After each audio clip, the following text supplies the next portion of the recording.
Close the doors of your mind. Close the gates of your mind. Close the gates of your palace, your ba'ith, your Ahal, your Ohel, your tent, your mishkan, your mikdash, your temple, your house, the body that you dwell inside. Bring your body to center. Bring your body to center. Bring your thoughts to center. Bring your tikfarat to center. Bring your Ahol to center. Bring your ditzak to center. Bring your kasat to center. Bring your gebor to center. Bring your body, your inward man. For today is a day of freedom. Today is a day of warning. Today is a day that Yahuwah has given to us as another shabath, that we may cease from our labors and our own will and our own thoughts, that we may cease and stop how we think, how our makashba, our yetzer, our imaginations operate in this world, and to put these things aside, that we may align ourselves with the one in the highest shamayim above all Allahims and above all gods of the earth. For today we acknowledge the one who made all of the hard in the heart of the earth, all the rivers and streams on the surface of the earth, all the rivers and streams under the earth, and all the rivers and streams that flow from his throne. The one who made all of them hard of the earth, all the mountains and the highest mountains, even the highest mountains underneath the earth and the highest mountains on top of the earth. And he sits at the highest mountain, and he sits in the sides of the north, even as we sit under his feet, under his sapphire throne, as we gaze up and look at the blue sky. Yahuwah Elohim. So as we move forward in this truth, we move forward in his amaz, we move forward in the light and the aura of the city, which builder is maker is Elohim. For man didn't make it. Human beings can't form and shape this city. Only one person, and only one yard can make this type of city. And the only thing that's going to dwell inside of it is it's going to overflow with righteousness. It's going to overflow with purity. It's going to overflow with tahor. It's going to overflow with sadaqah, sadiq. It's going to overflow with both male and female. It's going to overflow with the understanding of what it means to be Yahuwah, be in the image and likeness of Yahuwah himself. Because he is both male, he is masculine and he is feminine, right? So we look at all these and we move forward in his Ahal.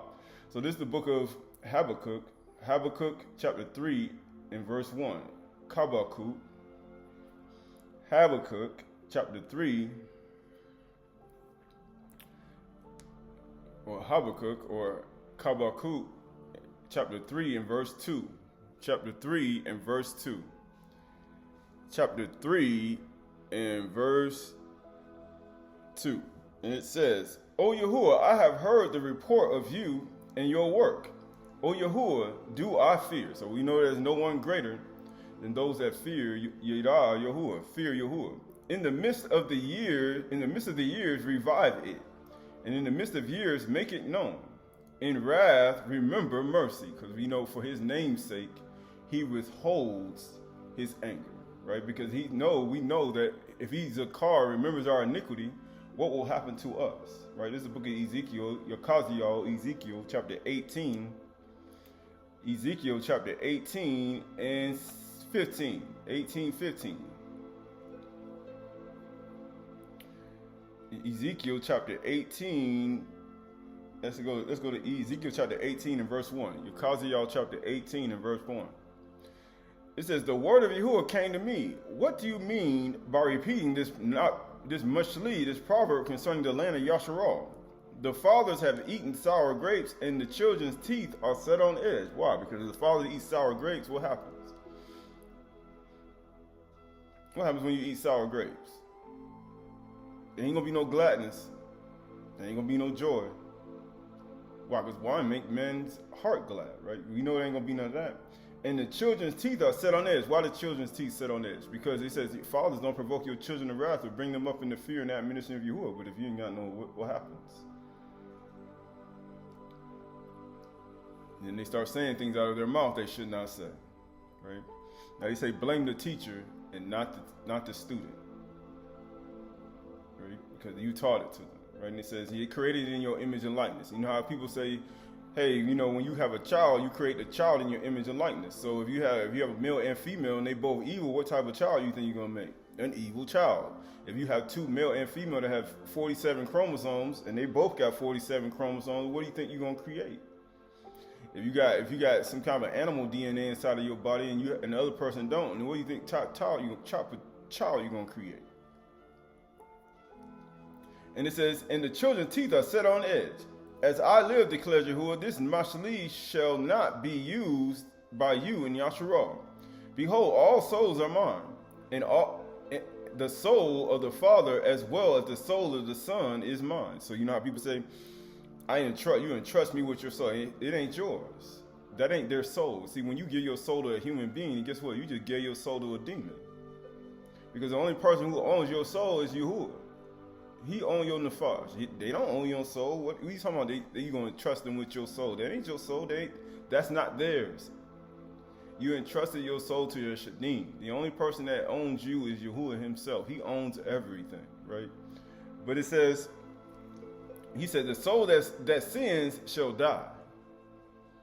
For the wages of sin is death. When Adam sinned in the garden, what happened? Dust thou art, and dust thou shalt return. Right? The day you eat of, you shall move. You shall surely die.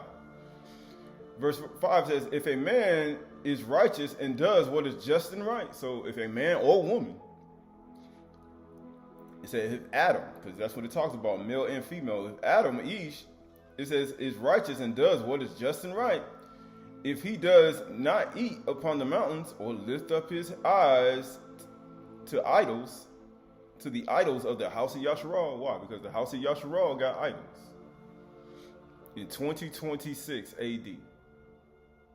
They got idols. They worship Gilul. They worship idols. Right? Does not defile his neighbor's wife. Don't go sleeping with your neighbor's wife. That means you committing adultery. So once you defile that woman, you know what happens to her. That man ain't gonna have no woman. He ain't gonna be able to be with that woman no more. That woman defiled because you just defile your neighbor's wife. You know what happens after that? You will not go unpunished, right? Or approach a woman in the time of her menstrual impurity. Why? Because that's the time when a woman goes, you see the blood of her virginity. They go through a cycle, just like the yard goes through a cycle. And guess what? It's the blood of their virginity. And guess what? Does not oppress anyone. That means anybody. It doesn't matter who they are. Right? It doesn't matter who they are. Even the stranger. You can't even oppress the stranger. You can't oppress nobody. Not even an animal. He said, why would you oppress an animal? He said, how can you oppress an animal? It's easy to oppress an animal. Just keep throwing rocks at it and hit it in the head. What do you think that is? That's called oppression. You're just doing it for sport, for fun.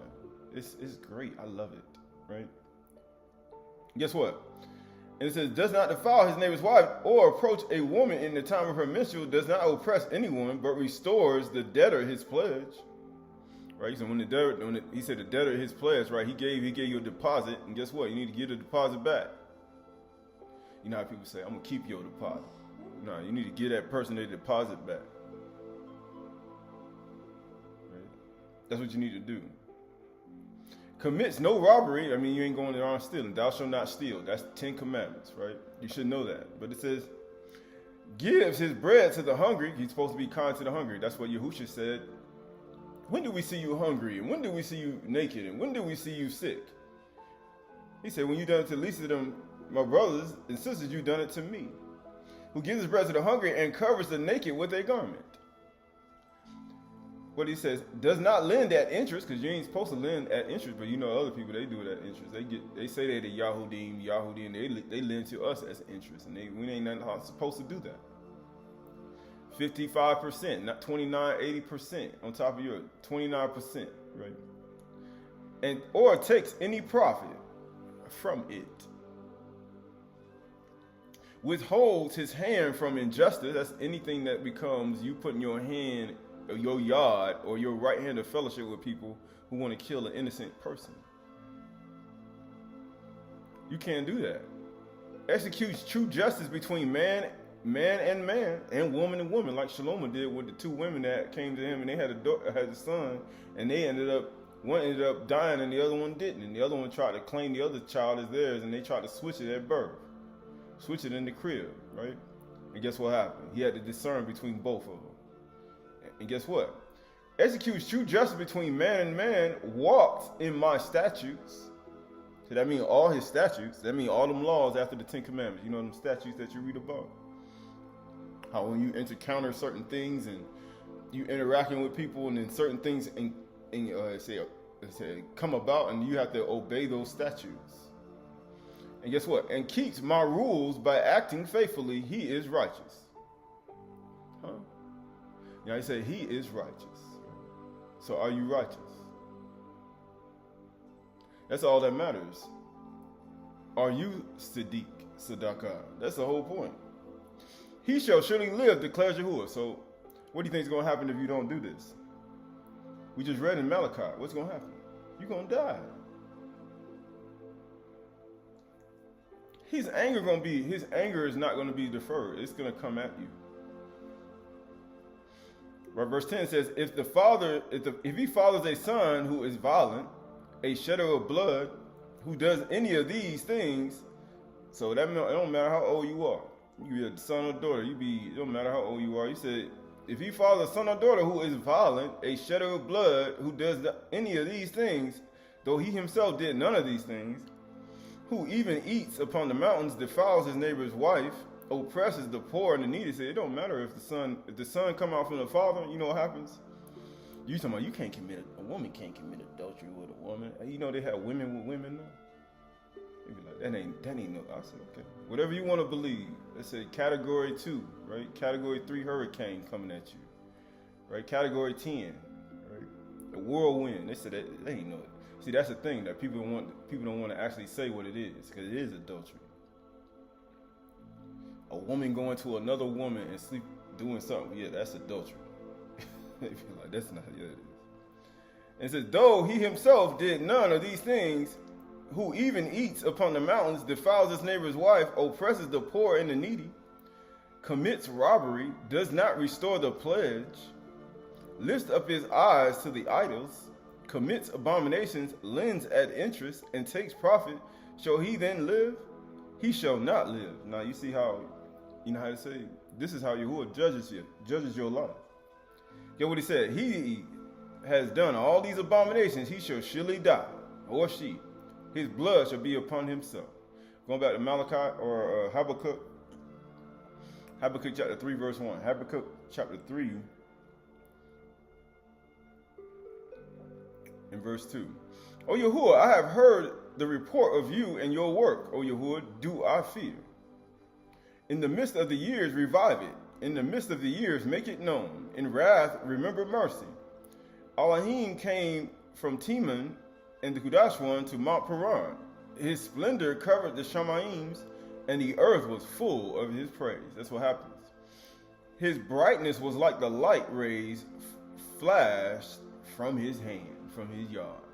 I mean, it's just like the light rays that flashes from his yard, his hand. And guess what? And there he veiled his power. He veiled it. And what else he do? Before him went pestilence. Huh? That's what go before Yahuwah. So how do you know he's coming back? Before him went pestilence, and plagues followed at his heels. Why? Because anything in the world gets unstable. Why? Because diseases get unstable when Yahuwah come around, and pestilence get unstable. These are all demons. Everything get unstable. He stood and measured the earth, and he looked and shook the nations. He did. And that's what he's doing today. He's just looking, and the earth trembles. Oh man, Yahuwah looking at me. Then the eternal mountains were scattered, and the everlasting hills sank low. What did they do? They sank low. His were the everlasting ways. Here's what it says. I saw the tents of Cushan in affliction, and the curtains of the land of Midian did tremble. Verse 8 says, was your wrath against the rivers, O Yahuwah? Was your anger against the rivers, or your indignation against the sea? When you rode on your horse, on your chariot of salvation? Notice how you use the very things that you read in Hazun, Revelation chapter 7. But it says, you stripped the sheath from your bow, calling for many arrows. Why? Because when he come back here, he's going to be pulling out his arrow strap. And he's going to pull them arrows out, and he's going to be shooting you. And he's going to be riding on a horse with it. Like they say, they got a horse, but whatever weapon he's going to have is similar to it's like a man shooting arrows, and it's like a person riding on a horse. So he's going to be riding on a vehicle, and he's going to be shooting at you. And all the plagues and things going to be coming before him, and his yard and his brightness is going to be like his right hand. Right? You don't know what that's going to look like, but it's going to look like something similar, right? But it says, Selah, you split the earth with rivers. Right? So how do you think all these canyons and things got into place? You think, well, let me guess. The canyons got here because of the canyons got here because the events happened on the earth, and you see all these big caverns because the water came down and flooded those areas, and you ever seen the water move at 500 miles an hour coming down from a mountain? Mudslide, it'll carve a whole new landscape if you get in the way. He said, man, because you ain't never seen it before. You never seen a whole new landscape come down with water. And guess what? The mountains saw you and wreathed, and raging waters swept on, and the deep gave forth its voice. It lifted its hand on high. The sun, the moon stood still in their place. He said the Shamash and the moon stood still in their place. And what? At the light of your arrows as they sped, at the flashes of your glittering spear. He said they all stood still. And guess what? You marched through the earth in fury, and you threshed the nations in anger. You went out for the salvation of your people, for the salvation of your anointed. You crushed the head of the house of the wicked. Here we go, this one. He said, you crushed the head of the house of the wicked. And guess what? And lay him bare from the thigh to neck. He crushed his head. He said, you lay him bare from the thigh. Imagine from your thigh to your neck. He crushed you. Right? But that's the whole point, right? We're going to get out of there, but we're going to go back. This book of Job, Ayub, chapter 22. Job, Ayub, chapter 22, 21 through 30. Agree with Yahuwah and be at peace. Be at shalom. Why? This is Job, Ayub, 22, 21 through 30. Agree with Yahuwah and be at shalom. Thereby good will come to you. He said, be at peace. How do you make peace with Yahuwah? By doing what he says. But guess what it says? Receive instructions from his mouth. Receive his instructions. Like Ezra said, Nafash, receive wisdom and instruction. And lay up his words in your heart, in your inward man. If you return to the Shadi, or return to the Almighty, or Shadi, you will be built up. If you return. You know, all those good behaviors that we read in Ezekiel, guess what? Those things will abound more and more. You'll be built up. If you remove injustice from your tent, from your Ohel, your Ahal, right? Because if you remove injustice from your tent, then you will actually have true justice, or true justice on other people. Right? We just read in Ezekiel. You'll have proper judgment. If you move it from your Ohel, you're removing injustice from your tent. If you lay up gold in the dust and gold Ophir among the stones of the Torah bed, why would he say that? Because put it back. Think about it, you have all the gold. Gold is what? $5,234 an ounce, right? So you take $5,234 an ounce and you say, you know what, put that aside. How many people are going to do that? First he say, move the wickedness out of you, or injustice out of your tent. Then he say, put all that gold, $5,234 an ounce. Like, put that aside. So he tell you, put some money away too. Put that aside. That ain't nothing. Then the Shadi will be your gold and your silver, because that's what you value. It says, for then you will delight yourself in the Almighty and will lift up your face to Yahuwah, right? So that's how you know a lot of people are not delighting themselves in Yahuwah himself. He said, how do you know? Just by reading it. That's how you know. You will make your prayer to him. So everybody pray. And he will hear you. So as long as you got gold and he said, you ain't lay up the gold in the dust, the gold Ophir among the stones, you ain't put it back. And as long as you ain't got injustice in your tent, your Ahel, Yahuwah don't hear nothing you saying. And you will pay your vows, and you ain't going to be able to pay no vows. Do you think Yahuwah wants your gold and your silver? That's the vow he wants. He's like, man, I don't want your gold and your silver. I need something else from you. You will decide on a matter, and it will be established for you. He said your decision making will be great once you do this. It says, and a light will shine on your ways. And what? Or will shine on your ways. Why? Because you now remove the very things that Yahuwah required of you to have the light in him. For when they are shafal, you say, or cast down, that's what that word is, cast down or humbled, shafal, you say it is because of pride. Man, you see how he did? He put away his gold, he put it back he moved injustice out of his tent, wickedness, and he put his gold back, he put it back. And you know what people say? Because people, that don't make no sense to somebody to say you're going to put away all that out of your mind and put away 5,000, all this gold you got, and put it aside. That don't make sense to them because they carnal-minded. They're going to be saying, like, man, he must have been real prideful, must have been real arrogant. Something must have really happened. So he's literally telling you to willingly do this. I'm not going to force you to do nothing. He say, get what he says. It is because of pride, but he saves the shah. He saves the lowly, the shah. He delivers even the one who is not innocent, right? How many people in here, how many people we know, he said, am I innocent? No. And everybody innocent? No. Because everybody has, he said, you've been a rebel from the beginning.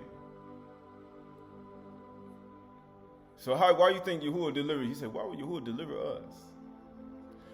He who will be delivered through the cleanness of your hands, right? What do you mean? That was Yahushua's hand. That's why he said, he told Tommy, he said, behold my hands and my feet. It is I. It was the cleanness of his hands that actually redeemed you. We the ones that were not innocent. He the one through the cleanness of his hands delivered us from things that we did. So how in the world are you going to be saved? Through the cleanness of his hands, his yard. We just read in Habakkuk. He said he had in his yard. He said his yard was like the brightness of the sun. He said his yard was like light. Right. Going back to Habakkuk.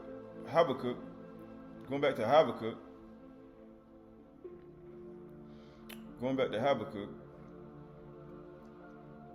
Chapter 2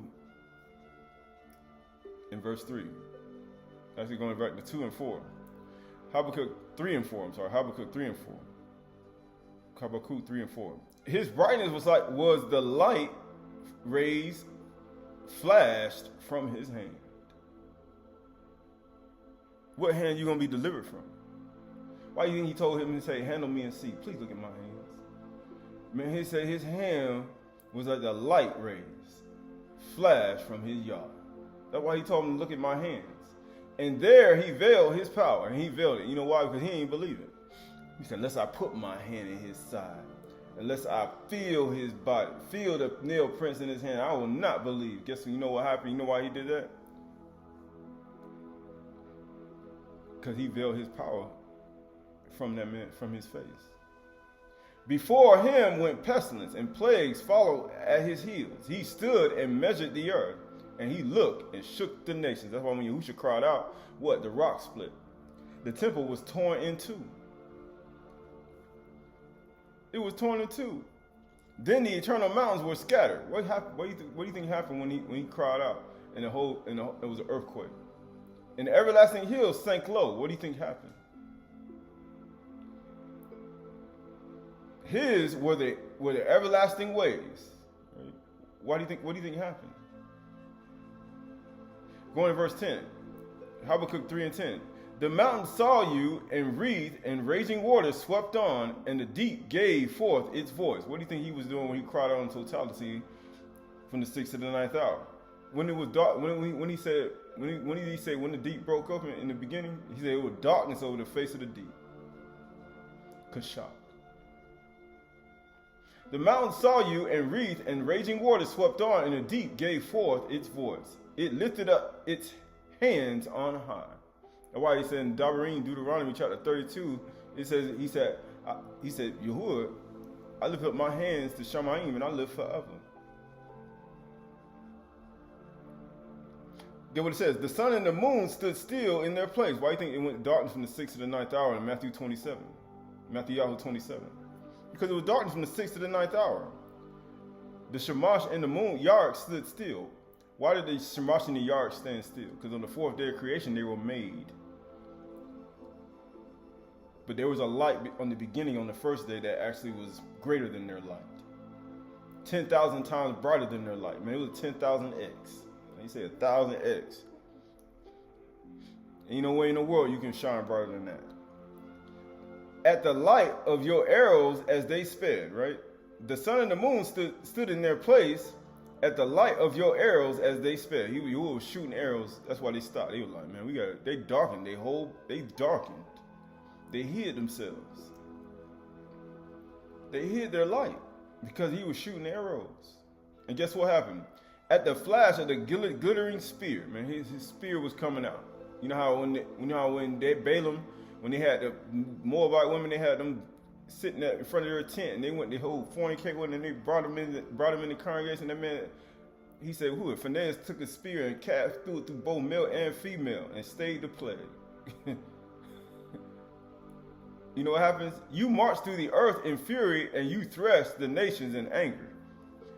But for his name's sake, he withholds his anger now. Because he can just full power on us right now. But he's not going to do it. You went out for the salvation of your people and the salvation of your anointed. Why? That's why he told his disciples, he said, go to all nations. Right. He told them to go in Qahalath and lecture and tell people about me.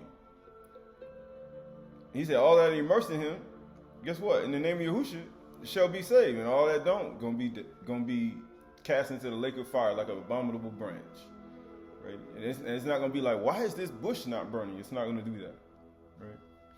For salvation to your anointed, you crush the head of the house of the wicked, and you lay him bare from the thigh to the neck, right? But that's all a part of it, right? But the only reason we went here was for one reason and one reason at all, right? Right, we look at all that, and you say, why did we went here, right? I guess I did it twice, but here we go. Cleanness of your hands, right? Right, so this is 20, verse 23. It says, if you return to the Almighty, you will be built up. So look at that verse 23 of that Job 22. It says, if you return to the Almighty, you will be built up if you remove injustice from your tent. That word from injustice is Ayil. Ayil. They got Evel, but it's Ayil. But it means Ayil. It means injustice. I mean, you got to remove unrighteousness from your tent. You got to remove violent deeds from your tent. Right? There's a lot of violent deeds people have done in their life. He said you got to remove it from your inward man, your tent, your Ahel, your Ahal. Why? Right? That's shooting, murder, punching, kicking, destroying property, destroying other people's things, violence, that's unjust gain, hatred, jealousy, envy, strife, complaining, pride, arrogance. All these are a part of the injustice umbrella, right? Destruction, right? Violence, violent deeds of injustice, right? You say, why would he say that? Because when you have injustice in your heart, you got violent deeds, injustice, speech, right? That's even injustice of speech. Things you said out of your mouth. He said you got to remove that from your inward man, because things that other people have said out of their mouth, that was injustice of speech. That was an improper judgment, or things that were not correct, or things that were toxic, things that were said that brings you to remembrance, that brings you to depression and anxiety and hatred and jealousy and envy. You got to get that out of your inward man, out of your tent. How you going to delight yourself in Yahuwah if you got all that in your mind? It means injustice in generally, right? It means evil. Get the evil out of you, right? So you got to remove the evil out of you. You have that ability too. So Yahuwah wouldn't say you had no, I can't get the evil out of me. But I guess you don't believe then, because that's the whole point of it. You can't get the raw out of you. Iniquity, right? You get the iniquity out of you, perverseness. All that name in the name of Yahushua, depart from iniquity. Get the perverseness out of you, the perverted mind. Right, just like some Jaza, Azazel, Azbaal, and 200 fallen, they got a perverted mind, and they fell down and transformed themselves and took on the DNA of a human being, and they covered themselves in human flesh, and they came down here and made it with people and created other beings that you don't even know what they look like. Right, people give you an idea, but you don't know. It means unjust. Get that unjust out of your tent. Get the unjustness out of your tent. Unjust gain. Unjust judgment, right? Rumors, slander, unrighteousness, wickedness. Get it out of your heart and your mind, then you can delight yourself in Yahuwah. Get it out of your tent, your mishkan. What do you mean? Because that tent, the Ohel has 4 tent pegs. And guess what? That's the tent of me. And why would you want to have that in your tent when Yahuwah come down there? We just read in Malachi what he going to do. We already read what he read in Ezekiel 18, what he gonna do. If all this is in your hell, your tent, when the tent meeting come, what you think it's gonna be? Man, it's gonna be joy and gladness in that tent meeting. No, it's gonna be straight up fire. Arrows throwing, spears throwing, javelins, everything you can think of. Man, you're gonna be nothing but correction. That ain't gonna be no real pleasant to you. There ain't gonna be no simcha for you, because no correction is pleasant or good. It'll feel good at any moment. You ain't gonna have no good moed or feast or whatever you want to call it. You ain't gonna have nothing. I assure you that. Yahuwah gonna see you and he'll be like, yes, it's time to swing. I'm finna destroy you right now, right? And you may not make it. And it says injustice, unrighteousness, right? You gotta get that out of you. That's how you do it. This is how you get it out.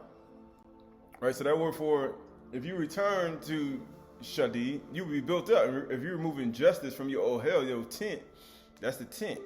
That word for tent is Ohel. They put Ohel, but this Ahal, right? If you put the Aleph and the Ha and the Lamed, right? But they put Ohel. Ahal, it means tent, nomad tent. They got nomad, right? Wilderness life. Right? You say wilderness life. Yeah, that's exactly what it is. I mean, when you out in the wilderness, in the woods, you ever been out in the woods with a tent, you hear all types of stuff. I assure you, if you were really in the fear of Yahuwah, you'll put everything out of your tent once you hear them things screaming at night. In the dark, at night. I assure you, you're going to be like, man, I need to get myself together. Right, but you don't know what's going to happen. Especially in like other places where wild animals are a little bit more prevalent. It means what? Transient, right? That's like... Transient, that's like, what is transient? Yeah, that's like transient is like a delay.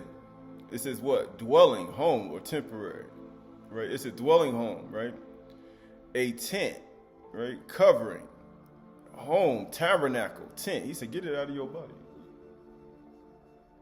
You got to remove this stuff out of your Ahel or your Ahal. Why do you think he says owned? Because we just read who owned all the souls. Who owned all the tents? We talked about this. I think we talked about this about 4 years ago. But we talked about who owned who owned all the tents of the world. Who owned all the nefesh? What do you mean nefesh? The souls. Who owned the body you in? Who owned the body you in? He owned the body. He owned that tent. He owned the nefesh on the inside. That's all my stuff. So when you give it to somebody else, you was like, all souls are mine. You give it to somebody else. I'm entrusting you with my nefesh. No, that ain't your soul. You don't give nobody your soul. You sell your soul to Satan, what's going to happen to you? You sell your soul to a human being. You sell your soul to another human being you want to.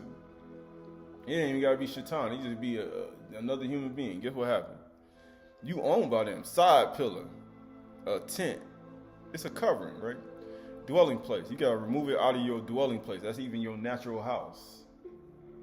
You know, your natural body and your natural household. He said you got to get all this stuff out of there. Right? You have to get it out. This is all important. You know, say why is this important, right? So this is the book of Job.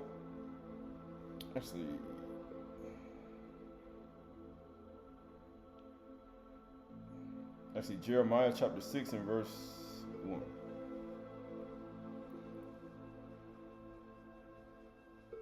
That's these 6, Jeremiah chapter 5, verse 1. Jeremiah chapter 5, verse 1. Jeremiah chapter 5, verse 1. It says, run to and fro through the streets of Jerusalem. Look and take note. That's what you got to do inside of you. That's what you got to do. And guess what? Search her squares and see. Right? You got to do it. He said, if you can find a man, one who does justice and seeks the amath, the truth. Why? Because if you don't, think about that. We just talked about moving injustice out of your tent. If this person got justice, that means they removed injustice out of their tent, right?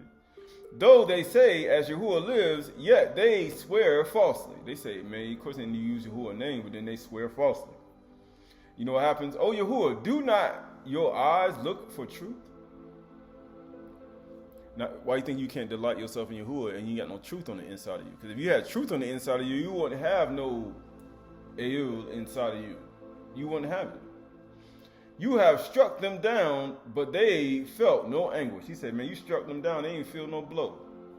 You have consumed them, and they refuse to take correction. They refused. We ain't gonna do nothing you say. We still gonna offer to the queen of the Shamayim, right? We ain't gonna do nothing you say. We don't care what you say. Guess what? They have made their faces harder than a rock. He said, so you telling me a human being can make their face harder than these rocks that's on the jagged stones that you see out here? You know, these rocks that these rocks that people be picking up, these big stones. You ever picked up a heavy rock before? You see the jaggeds on the mountains, they're hard. He said, your face harder than that mountain, that rock on that mountain. Punch it with your hand and see what happens. Your hand gonna break. Hit it with your hand. You're gonna get a bruise. He said, your face is harder than a rock. They have refused to repent. So that means, that's how, now you see why Yahuwah, why Yahuwah gotta be so violent when he come back here. He said, I gotta hit you so hard that the mountains split. Because the mountains don't split unless I hit it real, real hard. He said, man, I gotta hit you hard. I could break a mountain easy. But your face and your life, he said, man, I gotta hit you harder than I would hit a mountain. Think about that. That's how hard your face is. Think about it. How hard of a blow that's gonna be. Think about it. People say no, because that's the whole point of it. They refuse to repent. They said, these are only the poor. They have no sense. See, when you start, that's what happens when you get all that finances and that money and that gold. That's what we just read in Job 22. When you get that gold, your face is harder than a mountain. Yahuwah got to hit you hard, so hard. He got to make your face. He's like, man, I got to hit you harder than I hit this big old mountain, this 5,000 feet mountain. I got to tear that mountain. I got to hit you that hard. But they do not know that the way of Yahuwah, the justice of their Elohim. That's what Yasharal is today. He says, I will go to the great and will speak to them, for they know the way of Yahuwah, for the justice of their Elohim, but they all alike have broken the yoke.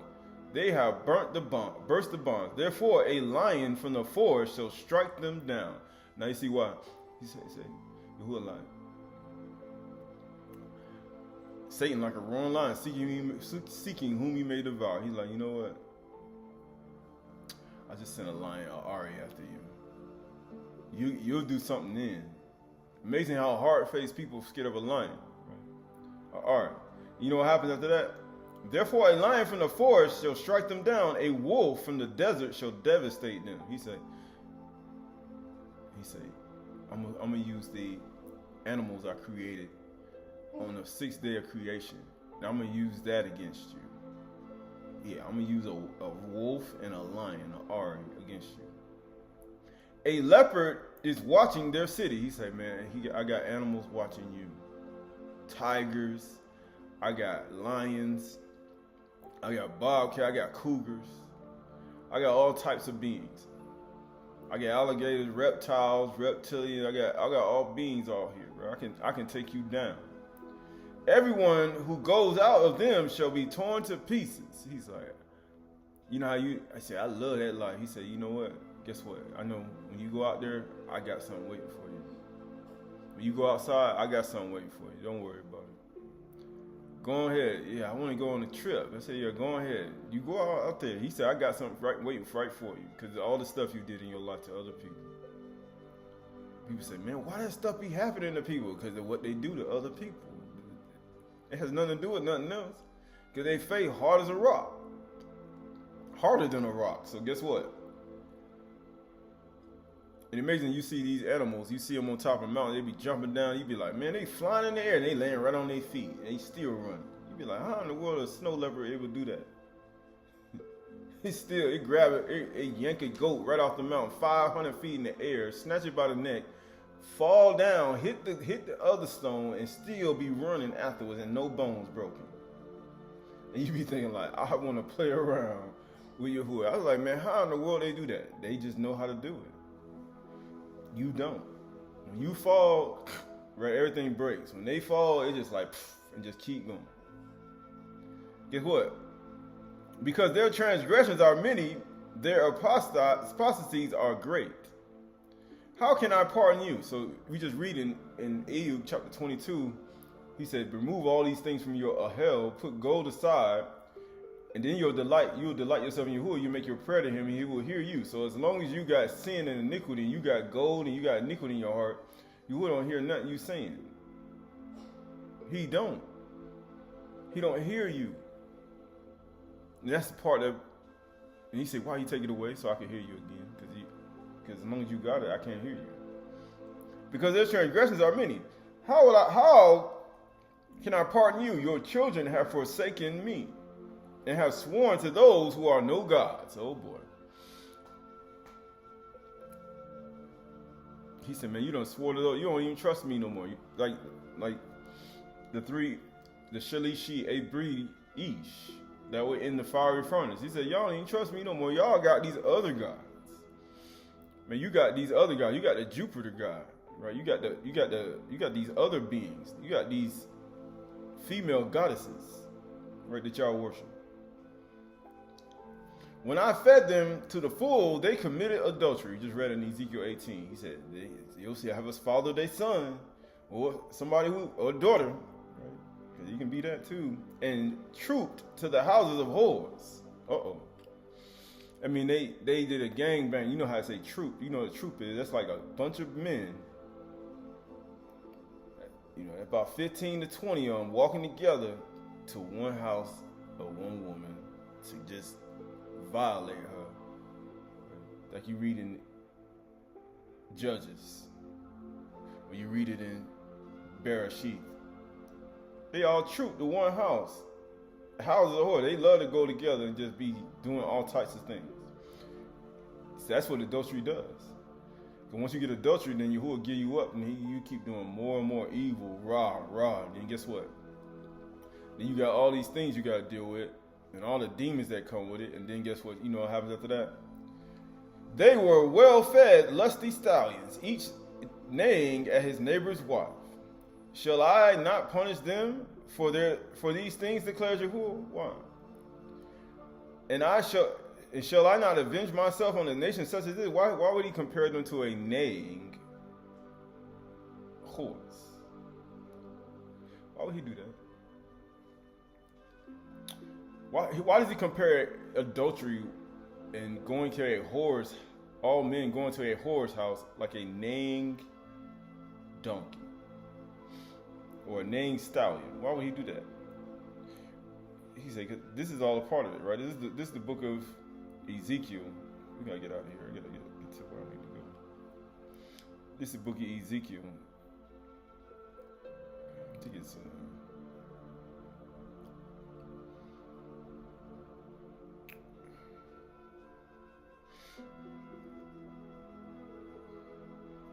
this is the book of Ezekiel chapter 16. Ezekiel chapter 16. It's 20. Yeah, go. Actually, go. Yeah, go to Ezekiel chapter 23. Ezekiel chapter 23 and verse 5. Ezekiel chapter 23, verse 5. It says, Aholibah played the whore while she was mine, and she lusted after her lover. He said, man, all y'all neighing, everybody got together and went neighing after his neighbor's wife. And the Assyrian warriors clothed in purple, governors and commanders, all of them desirable young men, horsemen riding on horses. He said, man, y'all go around neighing after somebody else's Ashar, like a bunch of stallions, right? She bestowed her whoring upon them, but she gave all you men that were named to her house. You gave it all to her. And she bestowed her whoring upon them, the choicest men of Assyria, all of them, and she defiled herself with all the idols and every one after whom she lusted. Now you see why he said, look at all of your children that went after idols, that are no Elohims. They all went going after the adulterous woman to their neighbor's wife. Then they went neighing all together like a troop to a whore. That she had begun in Mizraim, and in her youth men had lain with her and handled her virgin bosom and poured out her whorings lust upon her. Right, going over to verse 12. She lusted after the Assyrians, governors, and the commanders, warrior clothes in full armor, horsemen riding on horses, all of them desirable young men. And I saw that she was defiled, and they both took the same way. But she carried on her whoring further, and she saw men portrayed on the wall in images of the Chaldeans portrayed of the Vermilions, wearing belts on their waists with flowing turbans on their head, all of them having the appearance of officers, a likeness of Babylonians whose native land was Chaldea. Why? Because he compares you. He say, see what y'all do? You love that stuff, don't you? I know you do. When she saw them, she lusted after them, and she sent messengers to them in Chaldea, and the Babylonians came to her into her bed of love, and they defiled her with a whoring lust. And after she was defiled by them, she turned from them in disgust, like, I don't need you no more. And when she carried on her whoring, she so openly flaunted her nakedness, and I turned in disgust from her, as I had turned in disgust from her sister. Yet she increased her whoring, remembering the days of her youth. She played the whore in the land of Mizraim and lusted after her lovers there, whose members were like those of donkeys, right? So Yahuwah, like, you look just like a donkey. He said your members, that means your yards, in between your legs are like donkeys. And you know what? And whose issues was like that of horses. Now you see why he said that. He said, you like lusting stallions after your neighbor's wife. He said, man, I compare you to a horse and a donkey. He said, you just like a horse and a donkey sleeping with a whore. He said, you just like a horse and a donkey sleeping with a harlot. Thus you longed the lewdness of her youth when the Egyptians handled your bosom and pressed your breast. He said, you just like that.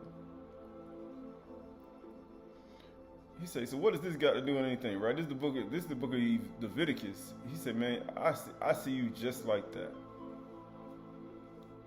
I see you just like that.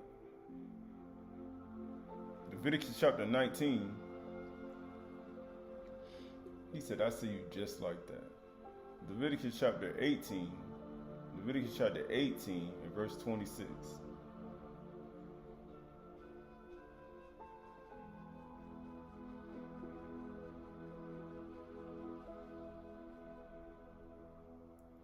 Actually, verse 19.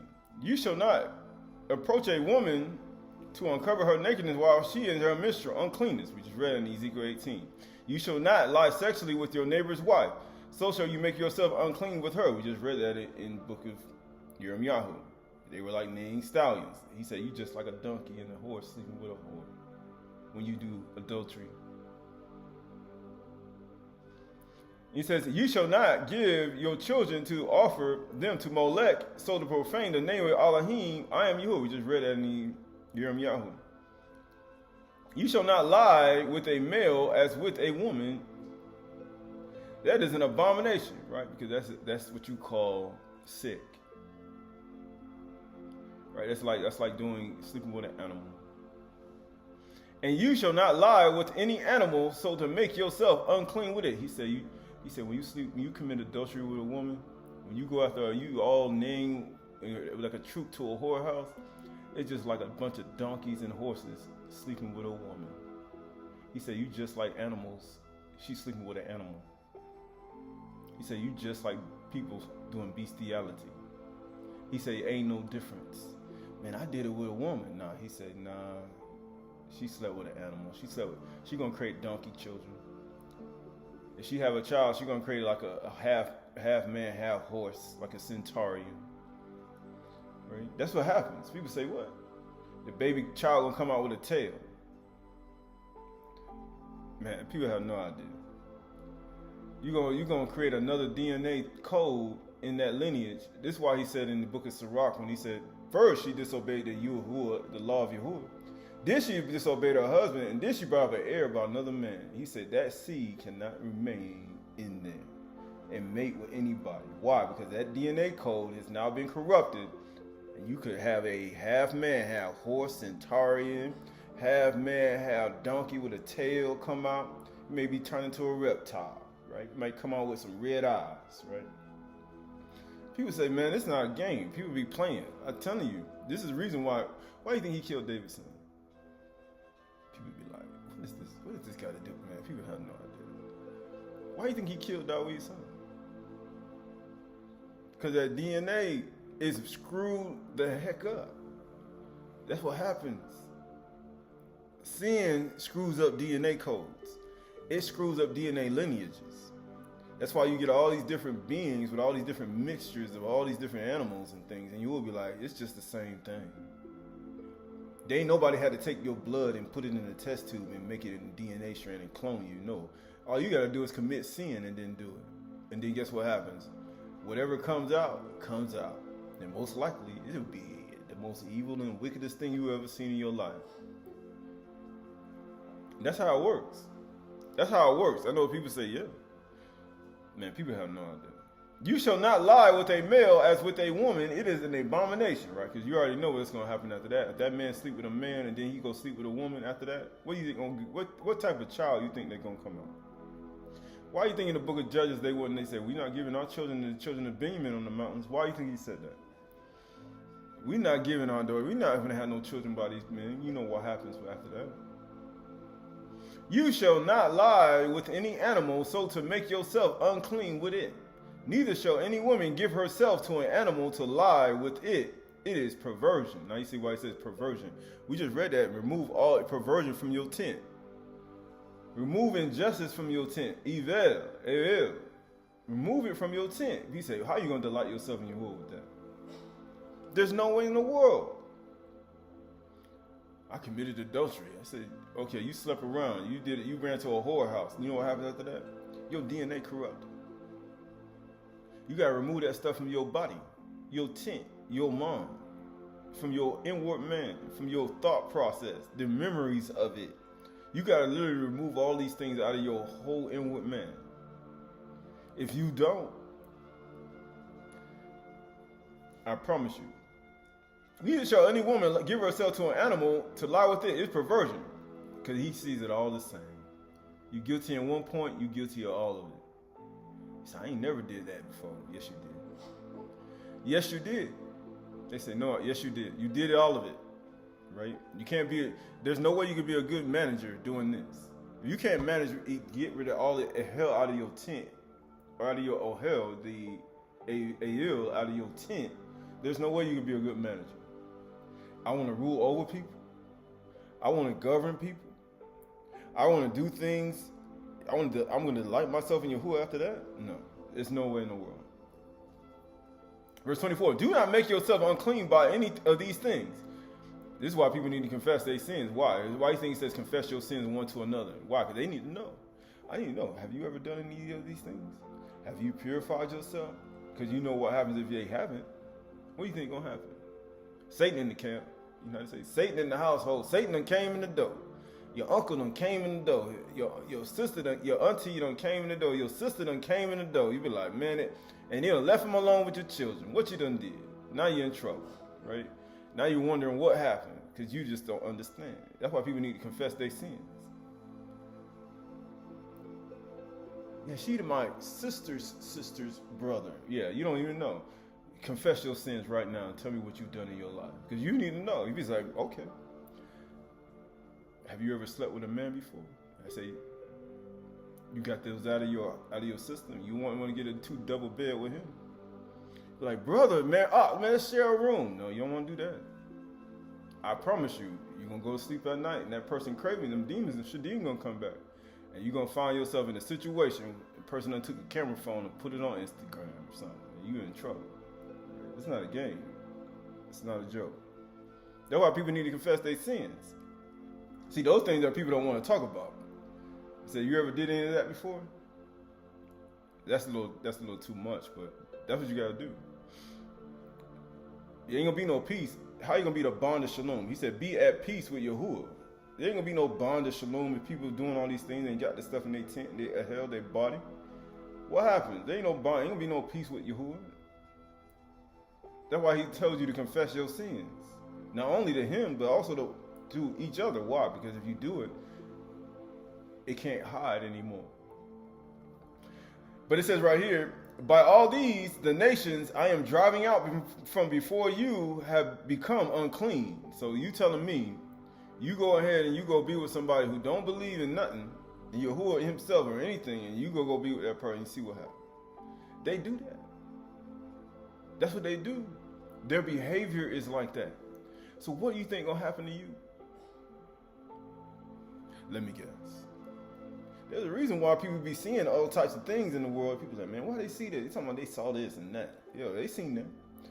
But you see, they got DNA strands over in South America. They got, man, a tree, man. You gonna look this stuff up. It's in the DNA. They got people with blue blood, blue faces, right? You can, this in their DNA. This stuff is out here. And people say, no, that's not yesterday's. There are all types of beings. There's reptile DNA out here, man. People have been doing all types of things for the last 6,000 years. There's a lot of stuff out here. That's why you needed the bar. Dalaf Bis Rosh. Let me get out of that.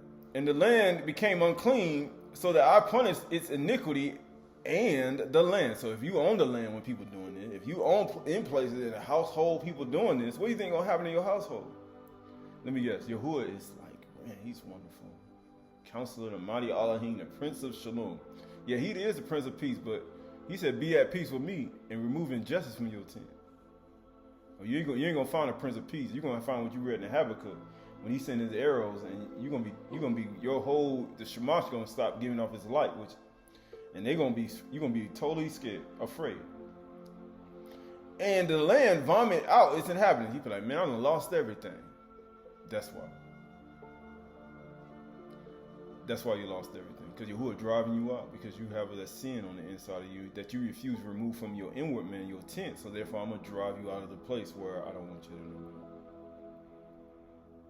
But you shall keep my statutes. Now you see, he keeps all my statutes. So you think Ezekiel 18 was just talking about, oh, my statutes. You know how to say my statutes. We just read some of them. So he said, you can't do none of that. He shall surely live. So what do you think going to happen if you do it?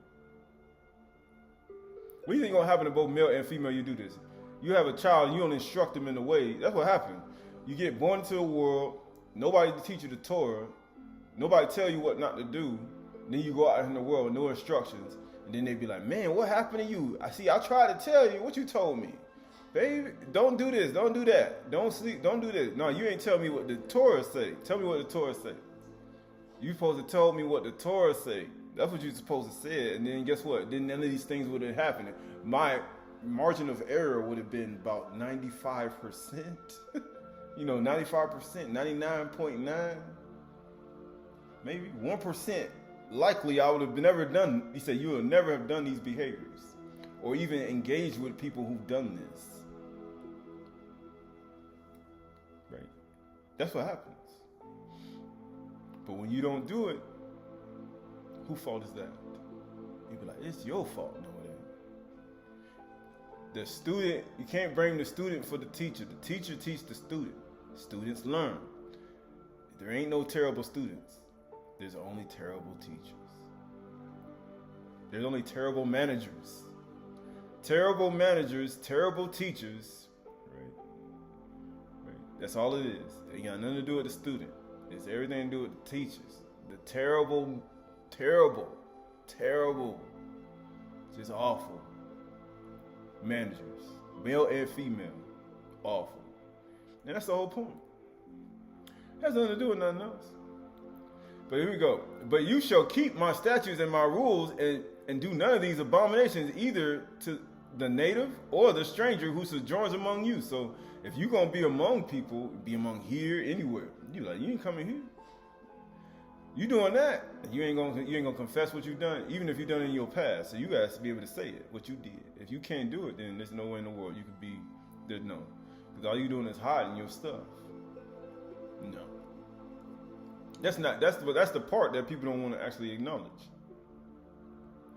Strangers sojourn among you, for the people of the land who were before you did all these abominations, so that the land became unclean. So you trying to make everything else unclean.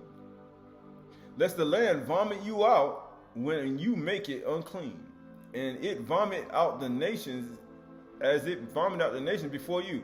For everyone who does any of these abominations, the person who do them shall be cut off from among their people. You know what they say? No, it stays attached. You know what they say? Oh, no, you can stay. The other person who didn't do it can go. You know. For everyone who does any of these abominations, that person who does them shall be cut off from among their people. So keep my charge never to practice. So that what part of never? So that means you can't say that. Never to make yourself, never to practice any of these abominations, abominable customs that were practiced before you. And never make yourselves unclean by them. Never.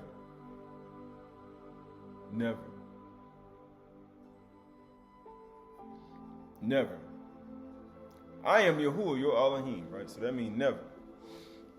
Right, and that's all a part of it, right? So that word for, it says, for when they say shafal, for when they are shafal, you say it's because of pride. Right, you should put on that EU 22 and 19. But he says that word for lowly is shock. That means low, lowly, sunk, downcast, humble, shock, right? Humble, the humble person. He saves the humble person. That's who he saves.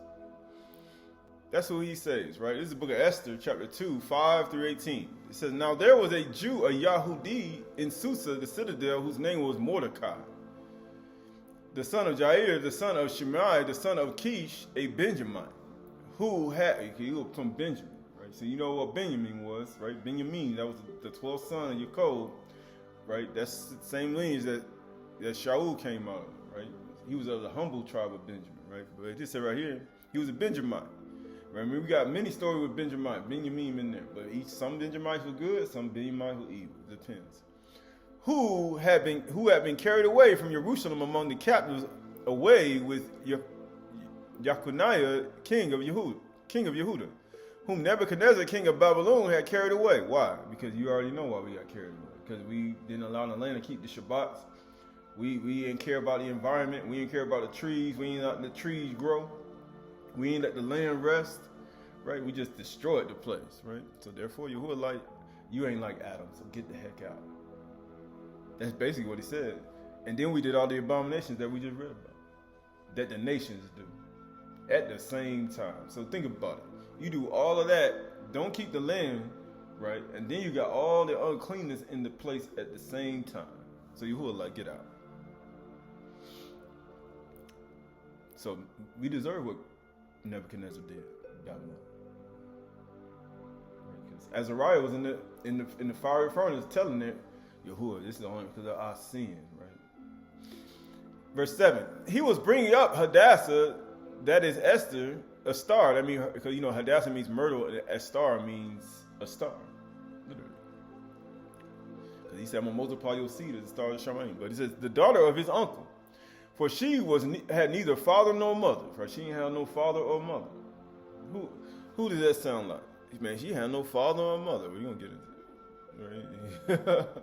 The young woman had a beautiful figure and was lovely to look at, right? Which means she wasn't ugly, right? She had a body and she was beautiful in the face. And guess what? And when her father and her mother died, Mordecai took her as his own daughter, right? He ain't take her to be, right? He said he ain't like his uncle to go sleep with her, right? You know how he said, I can't be around. But my daughter, my mother, my cousin, man, I gotta be with her. No, he like, I took her as my own daughter. See, this is the part that people don't understand, right? So when the king ordered and his edicts were proclaimed, and when many young women were gathered in Susa, the citadel, the custody of Haggai, Esther also was taken to the king's palace and in the custody of Haggai, who had charge of the women. And the young woman pleased him and won his favor. Why? Because she was a beautiful woman. And he says, and he quickly provided her with her cosmetics and her portions of food, and with 7 chosen young women from the king's palace, right? 7 chosen women, right? With her, that's 8. Right? 7 chosen women. And advanced her and her young women to the best place in harem, right? So they advanced her. But guess what? Ashar had not made known her people or kindred, for Mordecai had commanded her not to make it known. Right? He said, don't do it. And every day Mordecai walked in front of the court of harem to learn how Ester was and what was happening to her. Why? Because Vashti got cast out. He ordered her to come, and she refused. And he said, Vashti, he said, all the people gonna know about what Vashti, all the women gonna know. They all gonna rebel. So therefore I cast her out. And I said, I'm gonna seek out another person. That's the only reason she in the palace. Right? Just like Yahushua said, he said, I'm gonna get a nation that he said that's bearing their fruits. He said the kingdom gonna be taken away and given to another that's bearing the fruits, right? Verse 12 says, now when the turn came for each young woman to go to the king Ahasuerus, after being 12 months under the regulation for women, right? So people say, I need to prepare. That's a 12-month thing. This is a year thing. People say, yeah, that's exactly how long it is to go before a malak. Think about how long it will take for you to actually be able to get yourself together to even be in the type of arena of this. It takes about 12 months. People say, but I want to get this and that and go straight into it. No, I told you, you're going to need about at least 6 to 12 months to get yourself right before you start doing stuff. In the world, it says they're going to take action. No, you don't need to take action immediately. You need to, the people who know their Elohim going to take action. They're going to do many exploits. No, you need to prepare yourself for what you're getting ready to do. There's no mess ups. Like you said, there is none. No margin for error when you're dealing with the nations. Right? There's no margin for error. Under regulation for women, since this was the regular period for their beautifying, 6 months with oil, myrrh, and 6 months with spices and ointments for women. Right? So this ain't no game. Right?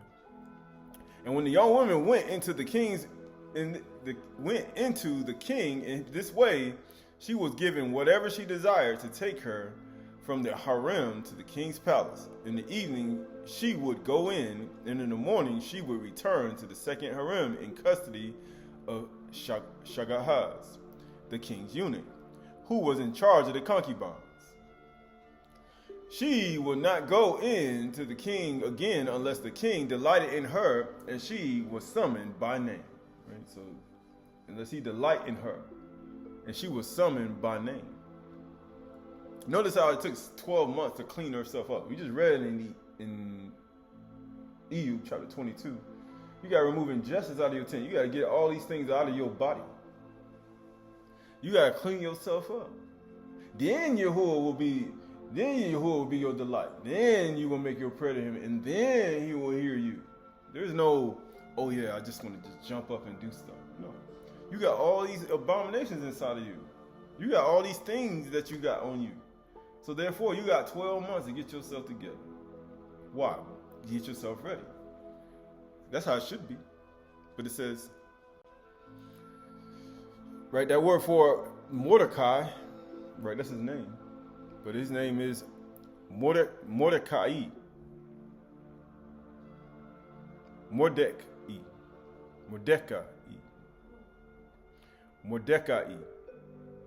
He said, why would he call him Mordecai? Mordecai. It means little man. He said, man, his name means little man. Mordecai.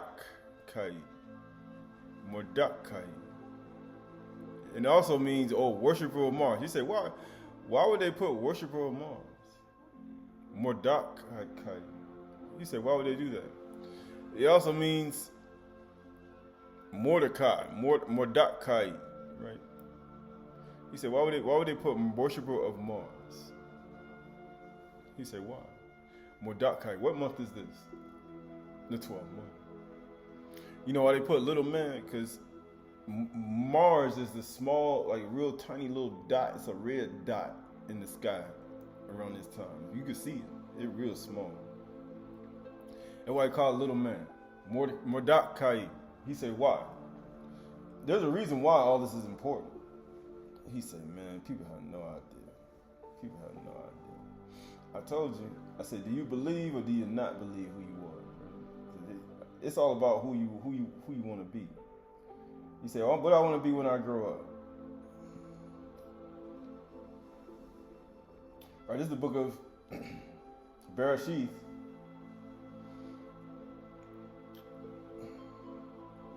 Genesis, chapter 22. Bereshith, chapter 22, and verse 15. Bereshith, chapter 22, and verse 15.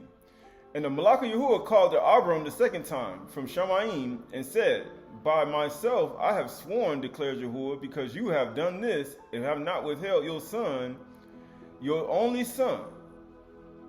I will barak you, and I will surely multiply your offspring as the stars of the Shamayim, and as the sand that's on the seashore. And your offspring shall possess the gates of his enemies. And in your offspring shall all nations of the Adar be barak, because you have obeyed my voice.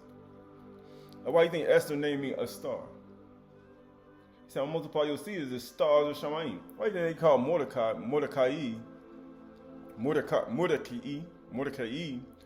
little man, worshiper of Mars? Why would he say that? Because he's just like the star. He's just like the Mars star. You know that little dot in the sky, that little star you see up in the sky? If people ever look at the star, he said the Yasharal is all acquainted in all wisdom, right? You should know where Mordecai is. He says, because when Benjamin went on the throne with Yusuf, and he went on the throne and he sat there with his brother, when he revealed to his brother who he was, and he had Benjamin there right there on the throne. And amazing, what tribe is Mordecai from? Benjamin. And Benjamin got on the throne in the book of Ashar, and he sat next to Yusuf, and he put a star map in front of him. And he said, where is Yusuf's star? He said, Yusuf's star? Yusuf, where is he located? He's right, according to the star map, he's sitting right here. I'm going to multiply your seed as the stars of Shamayim.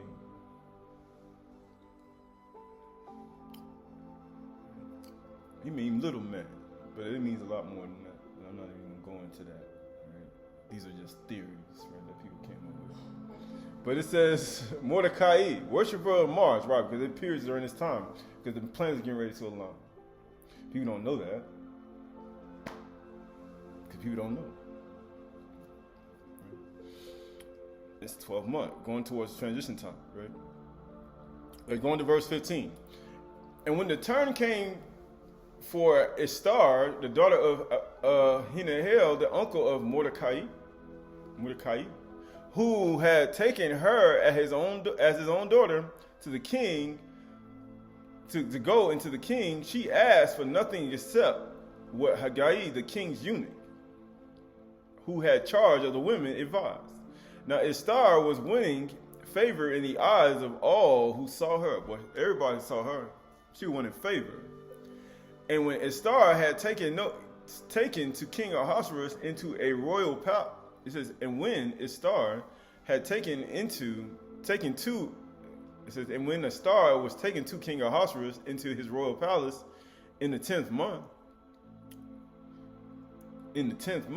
which is the month of Tebet, that's what they say, but we know the 10th month is Ashar. But it says, in the 7th year of reign, the king loved Ester more than all the women, and she won and favor in his sight more than all the virgins, right? So people were thinking because you're a virgin, that means, oh yeah, I'm a virgin, a Bethula, don't mean Yahuwah going to delight in you,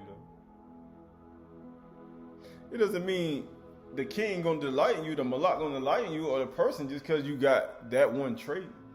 You still probably got injustice in your tent. You still might got an idol in your tent. Adar, you might still have wickedness in your tent, your how you say, your Ohel. You may still have that. I'm a Bethula, but you still got wickedness in your tent. You still have idols in your tent. You still have something in you that is not going to allow you to delight in you. But guess what? So that he set the royal crown on her head and made her Malka instead of Vashti. He said, I put the crown on your head. So how you going to get a crown of life? She went 12 months of preparing herself for it. But guess what? Then the king gave a great feast for all the officials and the servants, right? Because they have like they call headship. You got the important people that sit up under him, that make decisions. And guess what? It was Ester's feast. They called it Ester's feast.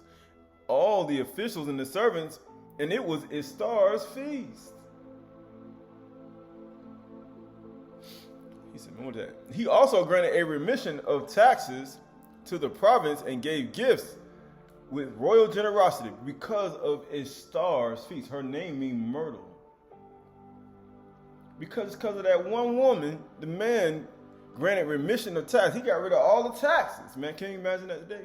All the tax. But you need to get a, that's what you need. You need to get a Bethula that's beautiful. And we get all the taxes removed you want, right? And the province gave gifts for royal generosity. Man, he was generous too. Just because of one woman. He said, man, a woman can do all that. Yeah. A woman to change your life. He said, I ain't never been generous before. But guess what? I ain't never want to forgive people and not charge interest. Like we just read in Ezekiel, Qahalath chapter 18. He said, he did. Now, when the virgins were gathered together the second time, so the first time that happened, Mordecai was sitting in the king's gate, and Ester had made known her the kindred of her people as Mordecai had commanded her. For Ester obeyed Mordecai just as when she was brought up by him. Why? Because that's how Isha is supposed to be. She's had a male authority. You know, the fatherless and the widows. She was a fatherless child.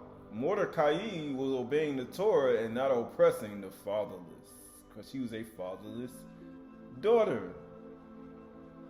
So he was obedient to that, obedient. And then she still held him in respect, even though she was not his original daughter.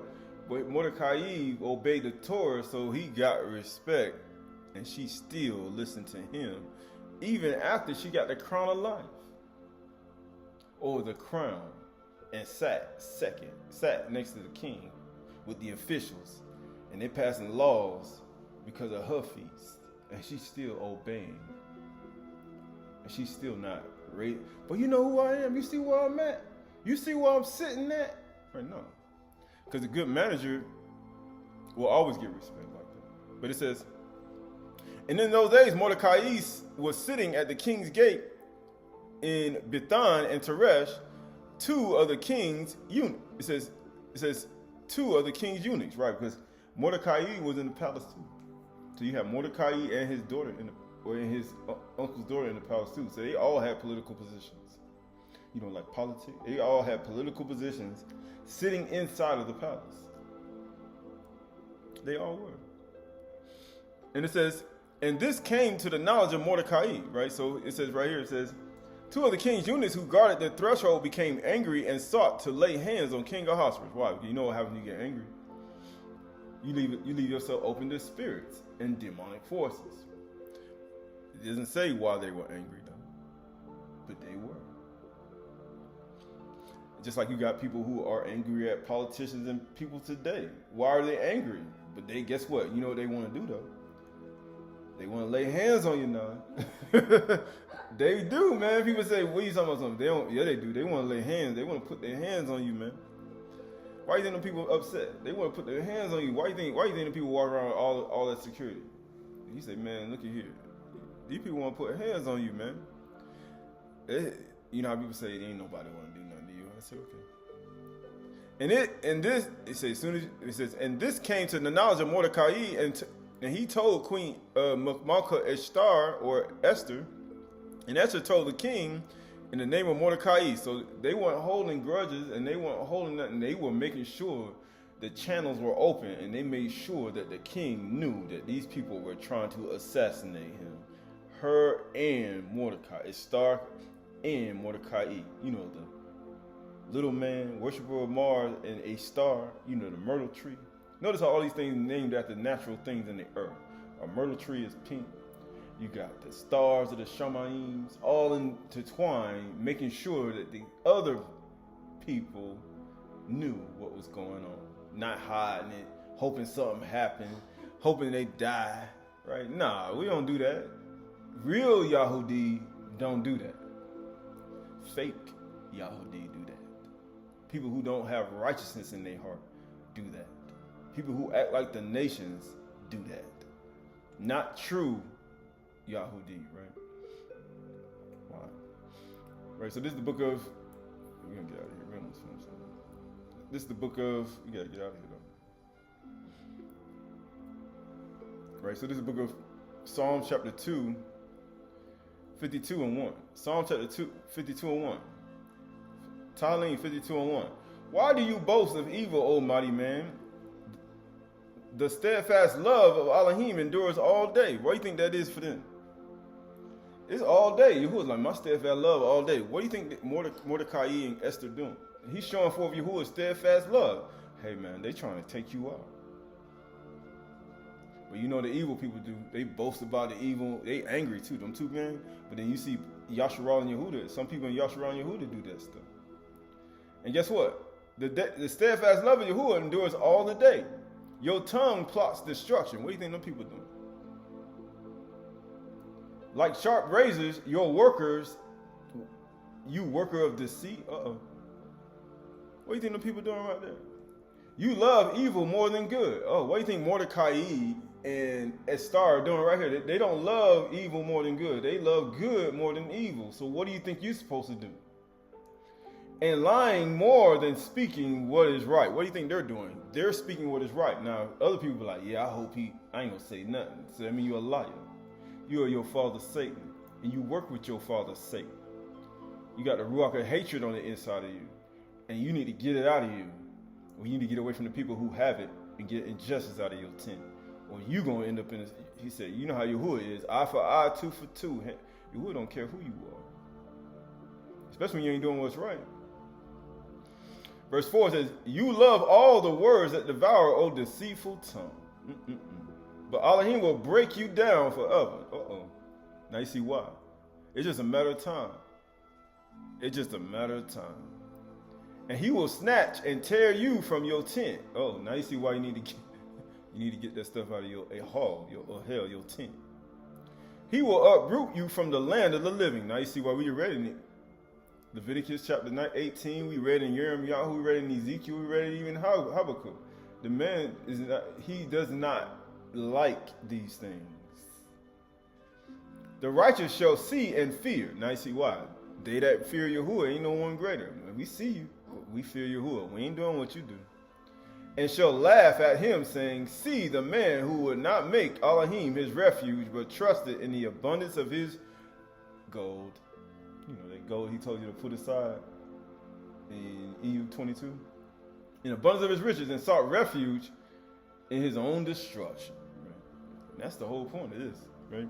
Verse 22. And then this, verse going back to 2 and we gotta get out of here. 2 and 22. And it came to pass to the Mordecai, and he told, it says, yeah. And it came, and this came to the knowledge of Mordecai, and he told Queen Ester, and Ester told the king the name of Mordecai. And when the affair was investigated and found to be so, the men who were both hanged on the gallows. Right? He said, so you talk about being the standard, Leach noose. You do stuff like this, I assure you, you ain't the standard. But it says, if you do what Mordecai and Ester did, then you're the standard. But if you do what these two men right here wanted to do, you lay out noose. That ain't going to be the same thing as Ashar. He was the most meekest man on earth. Right? And he knew, right? And it was recorded in the book of the Chronicles of the presence of the king, right? So that's in the history books, right? And it's still to this day. Right, it's going to Esther chapter 3, 1 through 15. After these things, King Ahasuerus promoted Haman the Agagite, the son of Hammedatha, and advanced him and set his throne above all the officials who were with him. Right, so those two officials were there that were trying to plot and kill him, were part of the officials that were with Ahasuerus before that he threw a feast for, and they had them all at the feast. And he got upset. And they wanted to assassinate him because he made all the taxes go away, right? Man, they want to kill you, boy. You talking about no more what? Verse 2. And all the king's servants who were at the king's gate bowed down and paid homage to Haman, right? They all bowed down to Haman. Well, you know how they worship a human being. That's what people do today. They worship male, female goddesses. They worship statues, gold statues. They worship teachers, right? Instructors, blue beings, red beings, right? Green beings, pastors. They worship everything today. They worship a rock in the ocean, right? It depends on where it's at. Right? If it's a dirty water, they ain't going nowhere near that. They ain't worshiping that. Right? You go somewhere, amazing they ain't gonna worship nothing dirty, but they dirty, right? It says, and the king's servants who were at the king's gate bowed down and paid homage to Haman, for the king had so commanded concerning him. He said, king told y'all need to bow down to Haman. But Mordecai did not bow down and pay homage. I thought he was a worshiper of Mars. You know, now he was like the star in the Shanym that aligned with the other stars. But he would not worship. Right? I thought he was a worshiper of Mars. If he was a worshiper of Mars, he would have bowed down to Haman. But he was a little man. He was like the little tiny man, and Haman was the big man. So little man say no, little man say no. Little children, keep yourselves from idols. Right? You know how he's already in 1 John? All of you Ukanah, he said, little children, keep yourselves from idols. He was the little man. You got to be like Mordecai. I'm the little man. And little man say, I ain't worshiping you, you idol. But Mordecai did not bow down and pay homage. Then the king's servants who were at the king's gate said to Mordecai, why do you transgress the king's commandment? They watching you. They already know they watching. They watching you. And when they spoke to him day after day, he would not listen to them. That's the same thing they did to 3 Avery men, right? And guess what? They told Haman in order to see whether Mordecai's words would stand. We said, we want to see what's going to happen to you. Mordecai. For he had told them that he was a Yahudi. Because, you know, Yahudi don't do that. Well, certain Yahudi don't do that. Everybody Yahudi don't do it. Some Yahudi do bow down and do give praise and honor. Right? But every Yahudi don't do it now. And when Haman saw that Mordecai did not bow down and pay homage to him, Haman was filled with fury. There we go. That's Nebuchadnezzar, right? That's the same thing he did. And you know what happens when you get filled with fury? It's fatal. You get a Shanym on the inside of you. But he disdained to lay hands on Mordecai alone, right? Because you know Mordecai, you know, that's what happens. When you don't pay homage, you don't worship the person that everybody wants you to worship, and pay homage to and give him all the praise and kabod. because he was on TV, because he had some interviews, or he looked good, right? He got on a suit and a tie.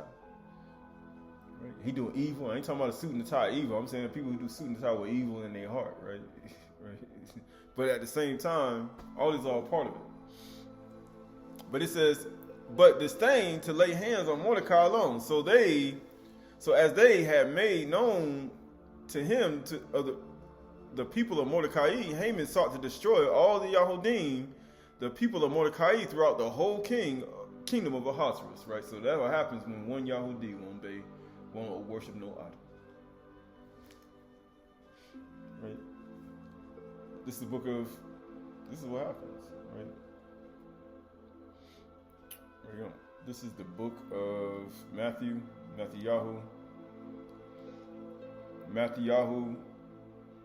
chapter 10 and verse 21. Matthew chapter 10 and verse 19. Matthew 10, 19. And when they deliver you over, do not be anxious how you ought to speak or what you ought to say. For what you are to say will be given to you in that hour. For it is not you who speaks, but the Ruach of your Father who speaketh through you. Why? If you don't know what to say, I just show up.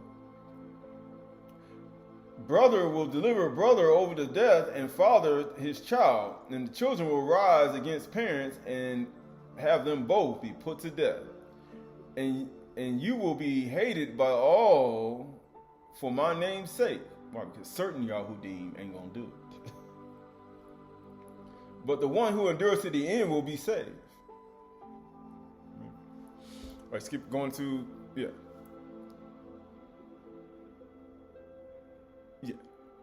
going back to Ester chapter 3, verse 7. And in the first month, which is the month of Nisan, right, that's what we're getting into. We're going back to there. Month of Nisan, right? In the 12th year of King Ahasuerus, they cast pur, that is, to cast lots before Haman, day after day. And they cast it month after month to the 12th month, which is the month Adar. That's what month we're in right now. It says, and then Haman said to King Ahasuerus, there is a certain people scattered abroad and dispersed among the peoples and all the provinces of your kingdom. Their laws are different from those of every other people. He sure is. You see them laws, you see the things that people and nations do. So you telling me you want our laws like that? You know, they say, yeah, I want it just like that. No. And they do not keep the king's laws, so that it is not the king's profit to tolerate them. You say you shouldn't even have them here. If it please the king, let it be decreed that they be destroyed. And I will pay 10,000 talents of silver. Boy, how much that is? What? How much is that? At $94 an ounce, right? Well, you know how much that is? He gonna pay what? 10,000 talents of silver in the hands of those who have charge of the king's business, that they may put it in the king's treasuries, right? What? That's how much money he got. He say, what? That's what happened. Verse 10. So the king took his signet ring in his hand and gave it to Haman the Agagite, the son of Hammedatha, the enemy of the Yahudim. And the king said to Haman, the money is given to you, the people also, to do with them as seems good to you. So he gave him 10,000 talents of silver, and he gave him the king's ring, and he said you can do what you want. Then the king's scribes were summoned on the 13th day of the first month, right? What day is that? What's the 13th day of the first month? I always talk about 13 days from the first day. What is the 13th? Amazingly, you say, why is Yahushua name 13? Why does Pesach equals 13? Why does 364-day cycle equals the 13th? You know, people say, oh, you're just making this up. No. 13th day of the first month, that's the day before what? Before you get the lamb, you slay it at night. Why do you think he told his disciples on the 13th day before the Pesach, he said, where are we going to keep the Pesach? Didn't he say that? He said, you're going to find a man, he was on a donkey. Matter of fact, he's going to have a room for us. He said, man, say that the master needs it. He's like, yeah, I got a room prepared for you. Why? Because this is all a part of it. Why do you think he did that? And the edict, according to all that Haman commanded, was written in the king of Ahasuerus' satraps and the governors over all the province and all the officials and all the people. Why do you think Judas got all that silver? He got 10,000 talents of silver. And he got a king's ring. And he said, you can do what you say you're going to do. Why do you think Yehuda looks like just like Haman? He's just like him. That's what Haman do. And it says it was written in the king's satraps and the governors of all the province and to the officials of all the people, to every province in its own script, and every people in its own language. Right? It was written in the name of King Ahasuerus and sealed with the king's signet ring. Letters were sent by couriers to all the Yahudim, the king's province, with instructions to destroy, to kill, to annihilate all the Yahudim. What do you think they would come do in Yahushua at night? They would come to annihilate him at night. Why do you think he was that? Why do you think he was praying Yahuwah, not my will, but thine will? They were coming to annihilate him and all the Yahudim that was with him.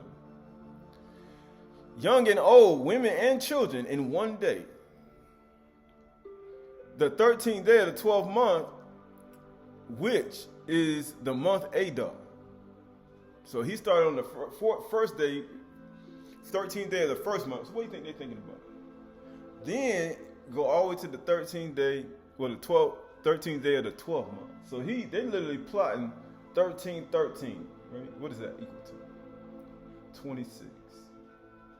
And you be wondering, like, why they be doing all these number things and be doing all this? Man, people have no idea. They've been doing this stuff for thousands of years, a long time. This ain't no game, right? He said, man, why you want me moving? I said, I'll be sent, man. Nope, I'm not going no. I already know how this stuff works, right?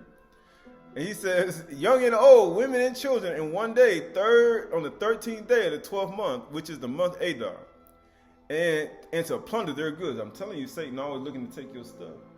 And amazingly, what happened around that? Right? And guess what? A copy of the document was to be issued as a decree in every province by proclamation to all peoples.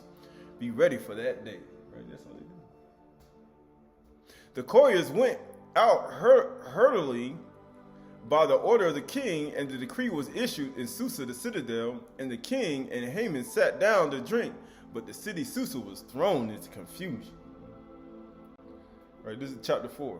And when Mordecai learned all that had been done, Mordecai tore his clothes and put on sackcloth and ashes. That's what you're supposed to do. I'm gonna hit the ground. So I already know what that's gonna do. Because Yahuwah gonna fight for me then. And went out in the midst of the city and cried out with a loud, bitter cry. And he went up, because he saw the laws that were passing. And he went up to the entrance of the king's gate, for no one was allowed to enter the king's gate clothed in sackcloth. Can't be doing that. Think about it. You come there with dust, black dust on your hair, black on, looking crazy, right? They're gonna shoot you today, right? You do that. You come there, you can be like, what you getting ready to try to do? Sneak in here? In every province, whether the king commanded and his decree reached, there was great mourning among the Yahudim, with fasting, weeping, lamenting, and many of them lay in sackcloth and ashes, because they knew it was going to happen to them. Now you see the behavior of how you need to be when you know what's going to happen to you. We know Yahuwah's coming back here too.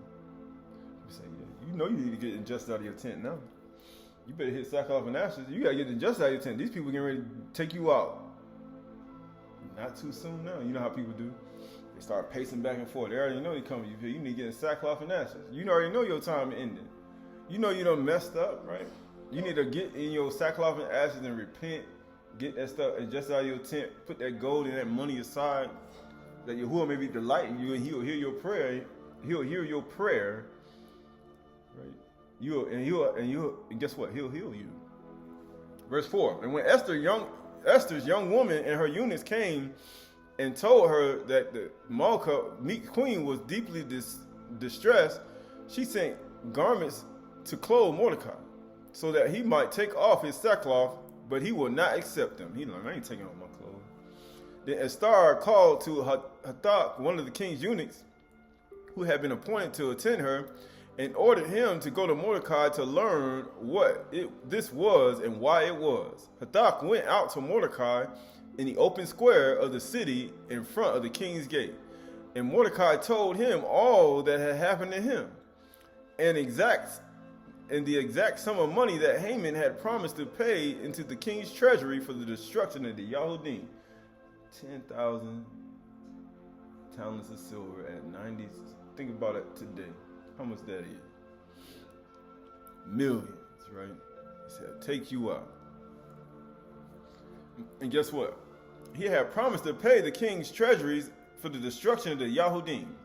And Mordecai also gave him a copy of the written decree issued in Susa for their destruction, that he might show it to Ester and explain it to her and command her to go to the king to beg his favor and plead with him on behalf of her people. And Hadad went and told Ester what Mordecai had said. And when Ester spoke to Hadad and commanded him to go to Mordecai and say, all the king's servants and the people of the king's providence knows that if any man or woman goes to the king inside the inner court without being called, there is but one law, to be put to death, except the one to whom the king holds out the golden scepter, so that he may live. But as for me, I have not been called to come into the king's these 30 days. Right? So I've been out 30 days. But guess what he said? And they told Mordecai what Esther had said, and then Mordecai told them in reply to Ester, do not think to yourself that the king's palace you will escape any more than all the other Yahudim, because you up there in the high up place where you at. For if you keep silent at this time, relief and deliverance will arise for the Yahudim from another place. That's why Yahushua, when they accused him, when he was the chief priest, he ain't say nothing. Why do you think he was quiet? He said he answered them not a word. He said relief and he says, for if you keep silent at this time, relief and deliverance will arise for the Yahudim from another place. That's why it came through Yahushua Mashiach. But guess what? But you and your father's house will perish. And who knows whether you have who knows whether you have not come to the kingdom for such a time as this. He said, that's the only reason he put you there. You think it was just for you? Look at me. I'm strutting in the king's palace. I'm rich. Or I can get anything I want. You think it's just for you? And when then Ashar told them to reply to Mordecai, go gather all the Yahudim to be found in Susa and hold a fast on my behalf, and do not eat or drink for 3 days, nor night or day. And I and my young women, my virgins, right, will also fast as you do. Then I will go to the king, though it is against the law. If I perish, I perish. He said it's against their laws. It's against their own laws. But I'm going to transgress their own laws. And I'm going to fast for 3 days and 3 days, and I'm going to transgress their laws. And I'm going to go before the king regardless and risk my life for my people.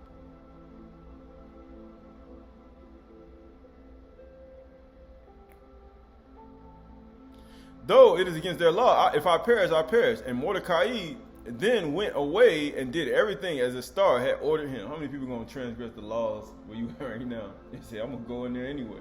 I'm going to fast 3 days, 3 nights, put my trust in you, and I'm going to go in there regardless, even if I die. How many people are going to do that? Ashar going to do that. If they kill me, they kill me. But I'm going to go in there and tell them. After 3 days, after I fast 3 days, how many are going to do that? Not many. But it's Esther chapter 5, 1 through 4. We're going to skip 14. We're going to skip through some of this. But it says 1 through 14. On the third day, Ester put on her royal robes. Why do you think Yahushua got him on the third day? He put on his royal robes and stood in the inner court of the king's palace, in front of the king's quarters. And while the king was sitting in his royal throne inside the throne room opposite the entrance of the palace, when the king saw Queen Malka Ester standing in the court, she won favor in his sight, and he held out the Ester, the golden scepter that was in his hand. That's why you need to be on higher thought process.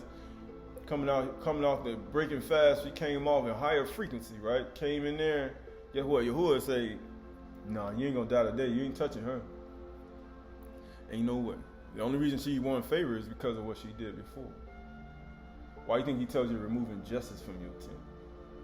Why do you think he tells you to remove it and put the gold aside, the money aside, and then he says, then Yahuwah will be your delight. You'll delight yourself in Yahuwah again. Because that's all she just did. That's all she did.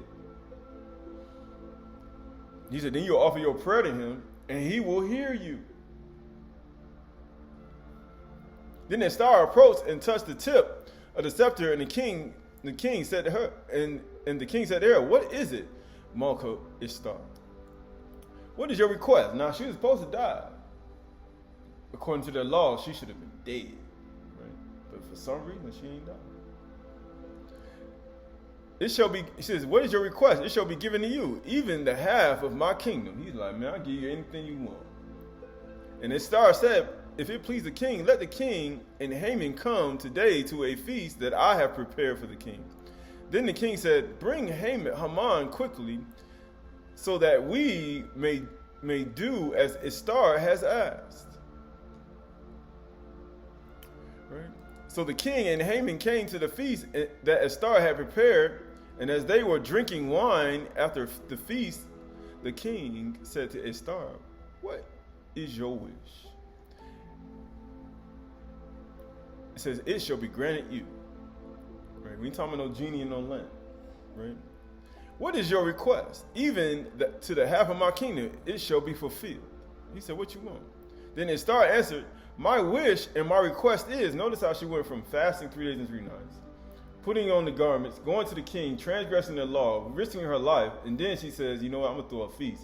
And then she said, I'm going to be a servant, a bard for you. She didn't even get to request yet. She just went to servanthood, became a servant, a bard. And we talked about last week, to the saints, Kodashim are sealed in their forehead. Because you got to be faithful unto death. Because she risked her life, and she was willing to be faithful unto death, even after fasting 3 days and 3 nights, and be faithful unto death, even to the point where she almost died. And then she was a servant, a bard. That's how you know it's both male and female. That's why I was trying to, people say, oh, they ain't male and female. Yes, it is. That's how you know to the servants of Yahuwah is sealed in their forehead. Come on, multiply your seed as the stars of Shamayim. That's how you know both male and female. So are you sealed in your forehead yet?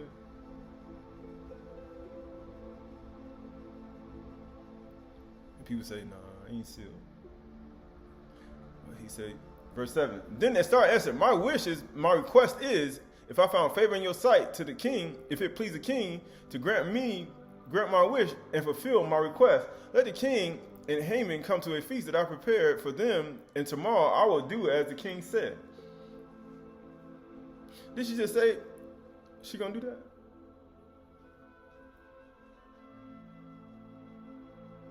Did she just say that? But then she said the first feast, right? Then he said, you know what? Come to the second one, because she said, bring Haman quickly, right? So that we may do as Ester has said. So the king and Haman came to the feast that Ester had prepared. She already did one. Then he asked her, then go verse 7, then Ester answered, my wish and my request is, if I have found favor in your sight of the king, if it please the king to grant my wish and fulfill my request, let the king and Haman come to the feast that I prepare for them, and tomorrow I will do as the king said. Notice how she did 2 feasts. Because she did the first one. Got him there, servant, a bod, and then she said the second time, you know what, a bod. Verse 9 says, and Haman went out that day joyful and glad in heart. Wow, he just drunk all that wine. He's like, tomorrow, that day. Right? So that day he went out, after he drunk it the first time, he was joyful and glad. Woo, boy, she threw down up in that feast, right? But guess what? But when Haman saw Mordecai in the king's gate, that he neither rose nor trembled before him, right? Still Mordecai still wouldn't bow. He was filled with wrath against Mordecai. So he was just drinking, and he got the demon of wrath on the inside of him at the same time. So you know how you get drunk. And you start saying all type of stuff, right? What you say? Where you look? You know who I am, Mordecai, right? Mars, you supposed to be. Nevertheless, Haman restrained himself and went home. You know, what do you mean restrain himself? I mean, he didn't attack him, because he was going to beat his behind. But he went home. And he sent and brought his friends and his wife Zeresh. And Haman recounted to them the splendor of his riches. And the number of his sons, he says, and the number of his sons and all the promotions which the king had honored him. He's talking about his riches and his sons. And how he had advanced him above the officials and the servants of the king. Then Haman said, even Queen Ester, let no one but me come to the king and the feast she prepared. And tomorrow also I am invited by her together to the king. I got another feast to go to. Yet all this is worth nothing to me, so long as I see Mordecai the Yahudi sitting at the king's gate. Then his wife Zeresh and his friends said to him, let a gallows 50 cubits high be made, and in the morning tell the king to have Mordecai hanged upon it. Then go joyfully with the king to the feast. The idea pleased Haman, and he had the gallows made. Right, that's how fast he made that stuff. He already had it already done. He said, build it tomorrow. That's what happens when you get a lot of money. You can build something tomorrow. Esther 6 says, and on 6 and 1, it says, on that night, the king could not sleep, and he gave orders to bring the book of memorial deeds to the memorable deeds, the chronicles, and they read before the king. And it was found written Mordecai had told about Bithhana, Teresh, and Teresh, two of the king's eunuchs who guarded the threshold, and who had sought to lay hands on the king Ahasuerus. And the king said, what honor or distinction has been bestowed upon Mordecai for this? And the king's young men who attended him said, nothing has been done for him. Notice how he was plotting. Mordecai was plotting against, Haman was plotting against Mordecai. Then Yahuwah troubled him in a dream. Right, so this book of Job, chapter 33. Job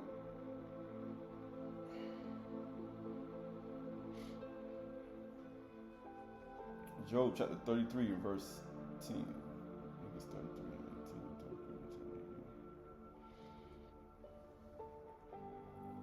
10. Job chapter 33 and verse 12. Behold, Job chapter 33 and 12. Behold, in this you are right, not right. I will answer you, for Elohim is greater than man. Now you see why. He was like, hey, he was troubled in a dream. He's like, man, I need to look through this book, because I'm doing something wrong right now, right?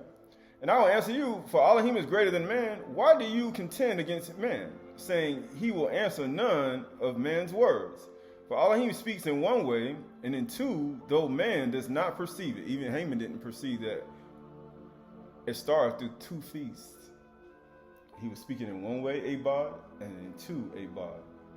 And he didn't even perceive what was taking place, because Yahuwah had to do another feast to delay for the dream to come to the king, so that Haman can be set up for his plots and schemes that he was plotting against Mordecai for his good deeds that he did. And he would bow to him and worship him as an idol. So you think that in your life, you think you're going to plot against somebody that believes in Yahuwah, as a Yahudi, or even just believe in Yahuwah himself, and you're going to plot and scheme, and you think that Yahuwah ain't got a plan already, and he doing it in the spirit world. Through fasting and prayer, he got a whole nother working around you. Through fasting and prayer, and people sealing their forehead, and he's troubling other people in dreams to set you up, and you just don't even know. And people be thinking like, man, that's the other world. That's the parallel world. You know how you say a parallel universe? That's what a parallel universe looks like. And you thinking that you're going to win. Ain't going to work. I promise you. Verse 3 says, and the king Ahasuerus said, what honor and distinction verse 3 says, has been bestowed upon Mordecai for this? The king's young men who attended him said, nothing has been done for him. And the king said, who is in the court? Now Haman had just entered the outer court of the king's palace to speak to the king about Mordecai hanged on the gallows, and that he had prepared for him. And the king's young men told him, Haman is there standing in the court. And the king said, let him come in. So Haman came in, and the king said to him, what should be done to the man whom the king delights to honor? And Haman said to himself, whom would the king delight to honor more than me? And Haman said to the king, for the man whom the king delights to honor, let royal robes be brought, which the king has worn, and the horse that the king has ridden, and on whose head a royal crown is set. And let the robes and the horses be handed over to the one of the king's most noble officials. Let them dress the man whom the king delights to honor, and let them lead him on the horse through the square of the city, proclaiming before him, thus shall it be done to the man whom the king delights to honor.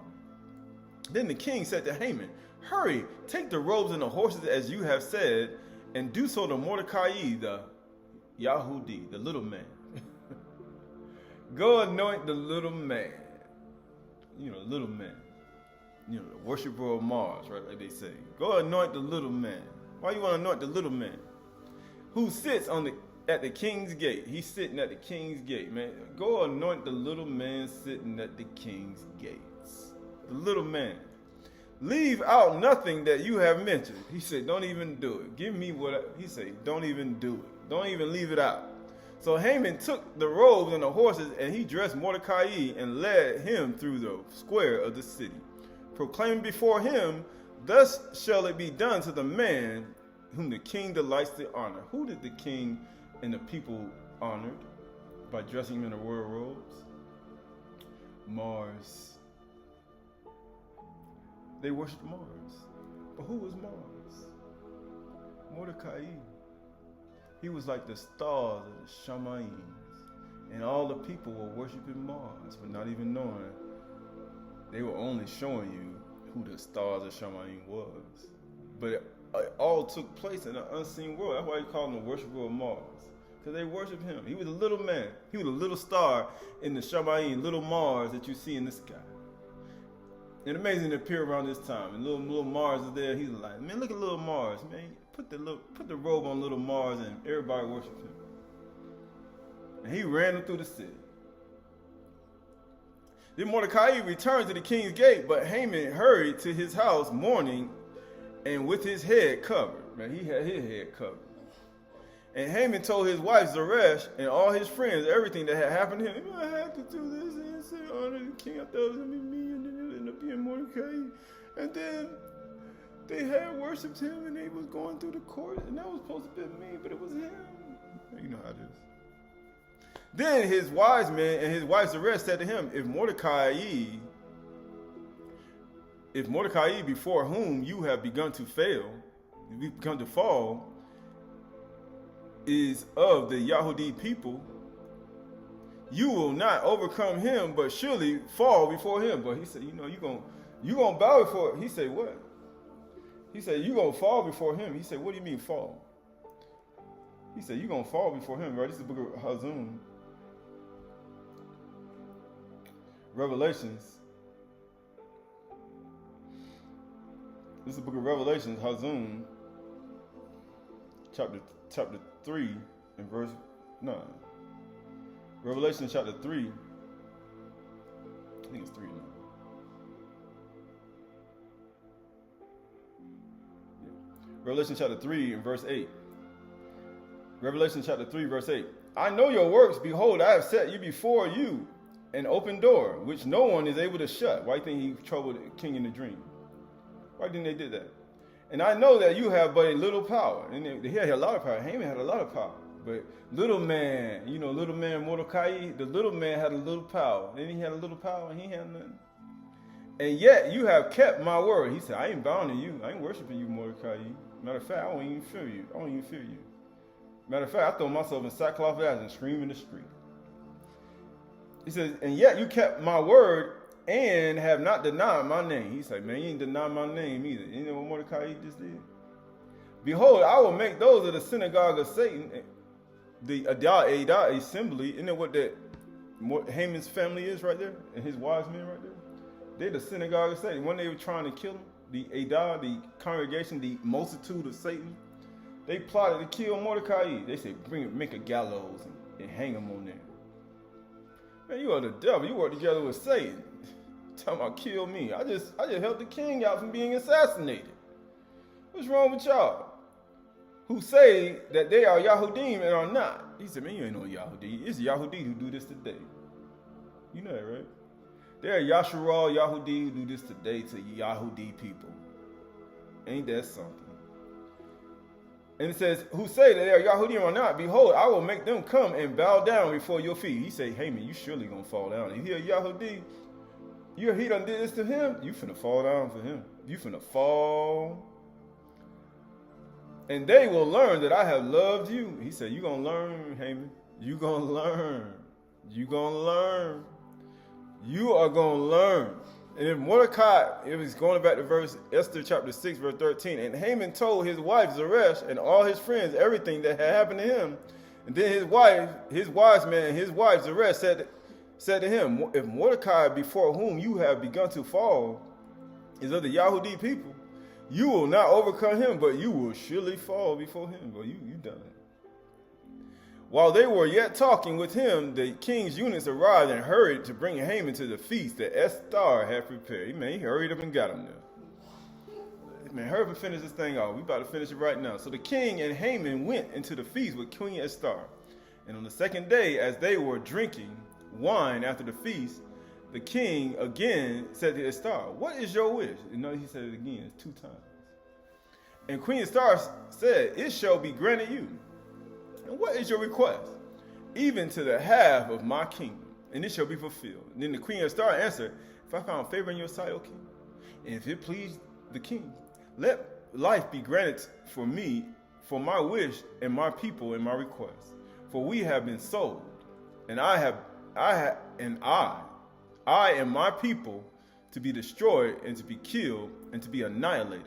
If we had been sold merely as slaves, men and women, I would have been silent. For our affliction is not to be compared with the loss to the king. Right? It ain't even compared to how much you lost. Then King Ahasuerus said to Queen Ester, what is he? Who is he? And where is he? Who has dared to do this? And Ester said, a foe and enemy. He said, my enemy. This wicked Haman. Then Haman was terrified before the king and queen. It says, and the king arose in his wrath from the wine, drinking, and went into the palace garden. But Haman stayed to beg for his life from Queen Ester. Notice how he went from all that. Remember, he was already getting to the point where you getting taken down now. And then now he's to the point where now he's begging for his life. Queen Ester, because now he had 2 feasts. Right, you done did 2 feasts now, and now you're in trouble. That's how Yahuwah should be looking at people. After you do 2 feasts, now you're in trouble now. Yahuwah should give you 2 feasts, right? Yahuwah give you 2 feasts. Get it right. That's it. And guess what? And he said, beg for Queen Ester. You know, he begging a woman. For he saw that harm was determined against him by the king. And the king returned from the palace garden to the place where they were drinking wine. And as Haman was falling on the couch where Ester was, right, they were drinking wine. And he fell on the couch where Ester was. He was right on the couch. You know how the couch is, nice and comfortable. And king said, will he even assault the queen in my presence in my house? He said, you going to try to beat her down too? You finna beat my woman up in my house? And guess what? In my house. And the word left the mouth of the king. As the word left the mouth of the king, they covered Haman's face. Then Harbona, one of the eunuchs in attendance on the king, said, moreover, the gallows that Haman has prepared for Mordecai, whose word saved the king, is standing at Haman's house, 50 cubits high. And the king said, hang him on that. He said, why is this dangerous, right? This is the book of Psalms.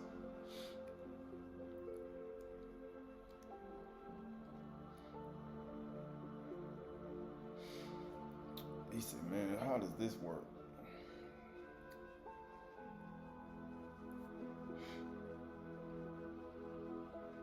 All right, this is the book of Psalms.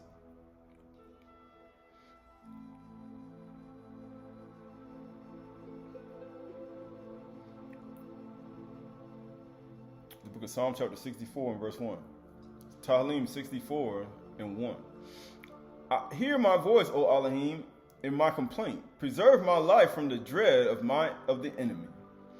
That's what Haman was. Hide me from the secret plots of the wicked, from the thrones of evildoers, who whet their tongues like swords, who aim bitter words like arrows, shooting from ambush at the blameless, shooting at him suddenly without fear. They hold fast their evil purpose. Isn't that what they did? They talk of laying snares secretly. Isn't that what they did?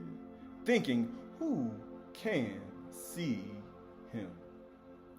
They search out injustice, saying, we have accomplished a diligent search.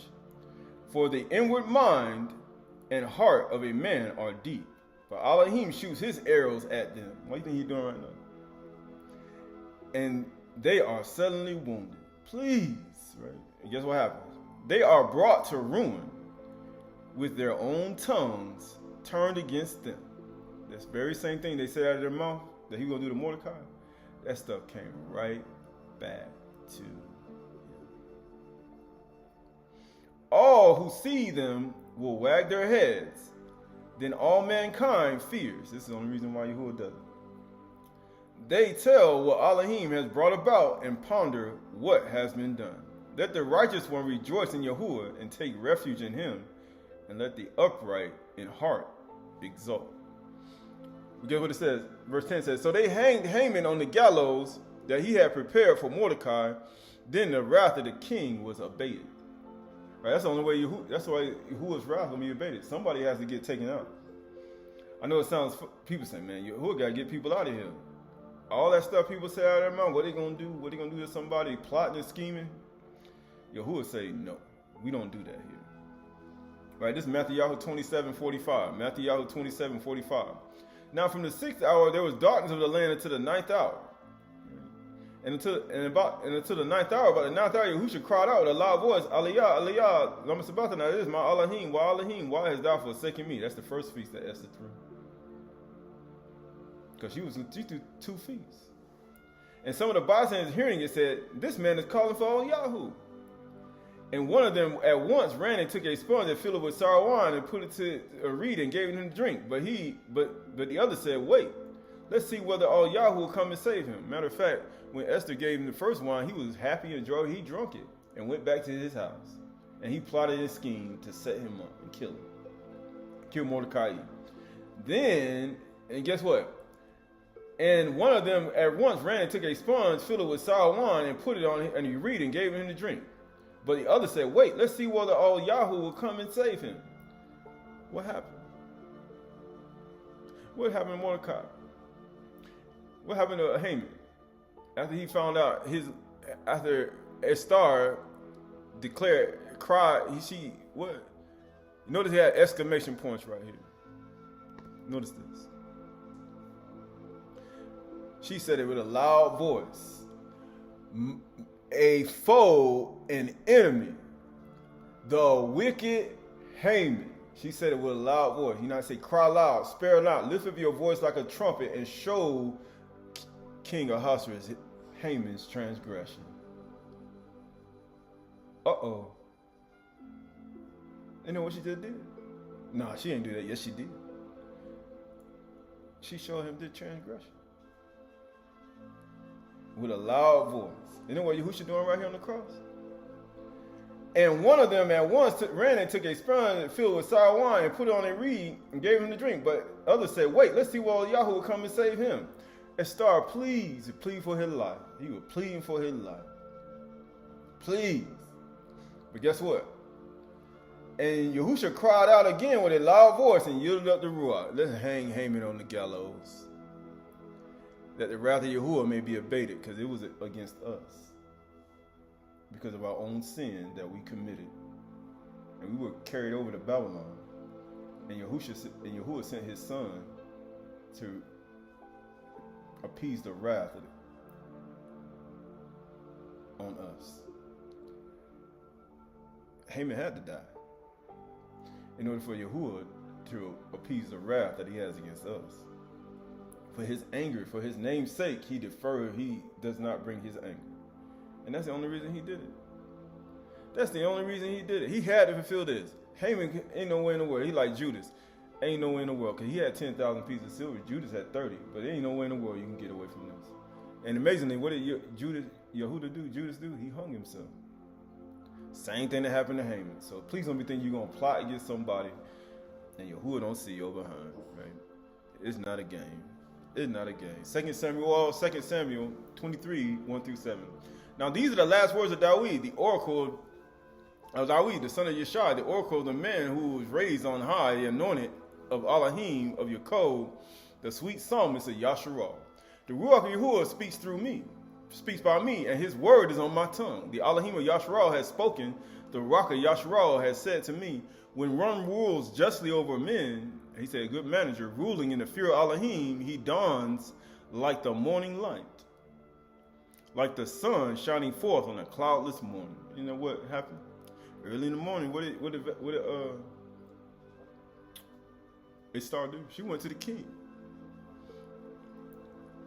It was like a cloud. Maybe she was shining forth like a cloudless morning, right? She was like, "What do you want? Half my kingdom, right?" He already said, half my kingdom. Like rain that makes the grass to sprout from the earth. Right? Verse 5 says, for does not my house stand so with Elohim? You know, we just read in Husband Revelations. He said, man, they're going to know that I loved you. He said, because you have not forsaken my name. For does not my house stand so with Elohim? For he has made with me an everlasting covenant, ordered in all things and secure. He said, it's an everlasting covenant. Thou shalt have no Elohim before me. I ain't bound to you. I don't care who you is. For will he not cause to prosper all my help and my desire? Did he not? And what happened to Mordecai? He said, man, Ester was looking at it for his revenue. He like, man, this person caused you a lot of loss in revenue. Who is this wicked Haman did that? Right? He called it for, will he not cause to prosper all my help and my desire? For worthless men are like the thorns that are thrown away, for they cannot be taken with the hand. As soon as Haman, king even spoke the word, they put a bag over his head. But the man who touches them arms himself with iron and shafts and a spear, and they are utterly consumed with fire. He said, man, hang him on the gallows. He said, man, he got that big old guillotine he built with all that money he had. He built a lot of money. Some cubits high, man. He did that thing in one day. He said, you know what? Hang him on that thing. The very thing he did, he plotted. It only took him one day to make it. So you can plot. One day I built the whole thing. I built it too from the ground up. I said, you did it in one day too. And you did it to plot and scheme and to hang somebody on it. He said, let it happen to you.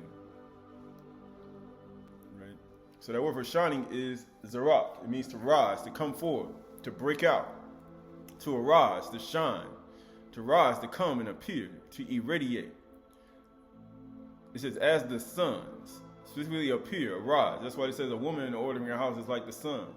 It's just like the shamash. Why? Because it's the same thing. The only thing Ester was in the palace. It was like a woman in the ordering of her house. She was doing it for her people, for her household. It says arise to soon, it says arise to come, to dawn, to shine. He said, you're the light of the world, a city that cannot be hid. Because this is all a part of it. Right? This is Psalms Tahalim 122, 3-9. Jerusalem built as a city that is bound firmly together, to which the tribe goes up. The tribes go up, the tribe of Yahuwah. The tribes of Yahuwah, as was declared for Yasharal to give thanks to the name of Yahuwah. Their thrones for judgment were set. The thrones of the house of Dawid. Pray for shalom. Pray for peace for Jerusalem. May they be secure who love you. You say, Shalawu, Shalom, Yerushalom, Shalau, Habayit. Verse 7, Shalom be within your walls and security within your towers. For my brothers and my companions' sake, I say Shalom be within you. How you gonna get Shalom? Peace. You gotta remove injustice from your tent. But he said with Shalom within you. For the sake of the house of Yahuwah, our Elohim, I seek. He says, I will seek your good. Right, so this is the book of Romans chapter, we almost finished. Romans chapter 12 and verse 1.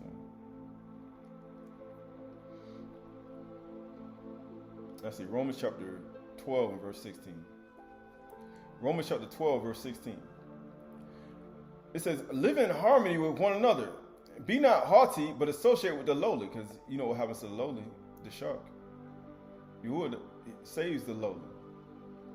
Why do you think they fasted for 3 days and 3 nights, and then he went to the king, and then she got favor. She threw 2 feasts. It was all to save the lowly people. Never be wise in your own sight. Repay no one evil for evil. He's like, man, I'm not preparing evil for you. They did evil to me, but I'm not going to repay them evil. Why do you think Ester and Mordecai reported to the king what was going to happen when it came to somebody trying to assassinate them? And guess what? Because remember, they the one carried them captive. Goodness, right? They were the ones who carried them captive and had them captive in the land they were ruled over. He said, return no one evil for evil. And what y'all been doing? Ooh. Go ahead and punch yourself in the face, right? Because your fate hard as a rock. It's the Jeremiah who said. But give thought to do what is honorable in the sight of all. That's why they did it. If possible, so far as it be, depends on you, live peacefully with all. Now you see why. Beloved, never avenge yourselves. That's what Ester and Mordecai didn't do. But leave it to the wrath of Elohim. Because Yahuwah did it in a dream. They fasted. He was troubling people in a dream. They brought up the records. Man, Yahuwah was doing all types of things in the other 4th, 5th, 6th, 7th, 8th, 13th dimension on him. And he didn't know what was going on. Yeah, that stuff exists. It's a parallel world. You will be operating all over the place. All in the different timelines. You be thinking, oh, he on that timeline, so I'm going to plot against him in that timeline. You like, I got other timelines I'm on. But leave it to the wrath of Elohim, for it is written, vengeance is mine, I will repay. Says Yahuwah. To the contrary, if your enemy is hungry, feed him. You know what Ester did? She made sure he had some food. Boy, he was joyful and glad. And guess what? If he thirsty, give him something to drink. For by doing so, you will heap coals on his head. For do not be overcome by evil. That's all she was trying to do. But overcome evil with good. Till the servants are are sealed in their forehead. Till they sealed in their forehead. Till you sealed in your forehead. That's why Basura give good news over demons, right?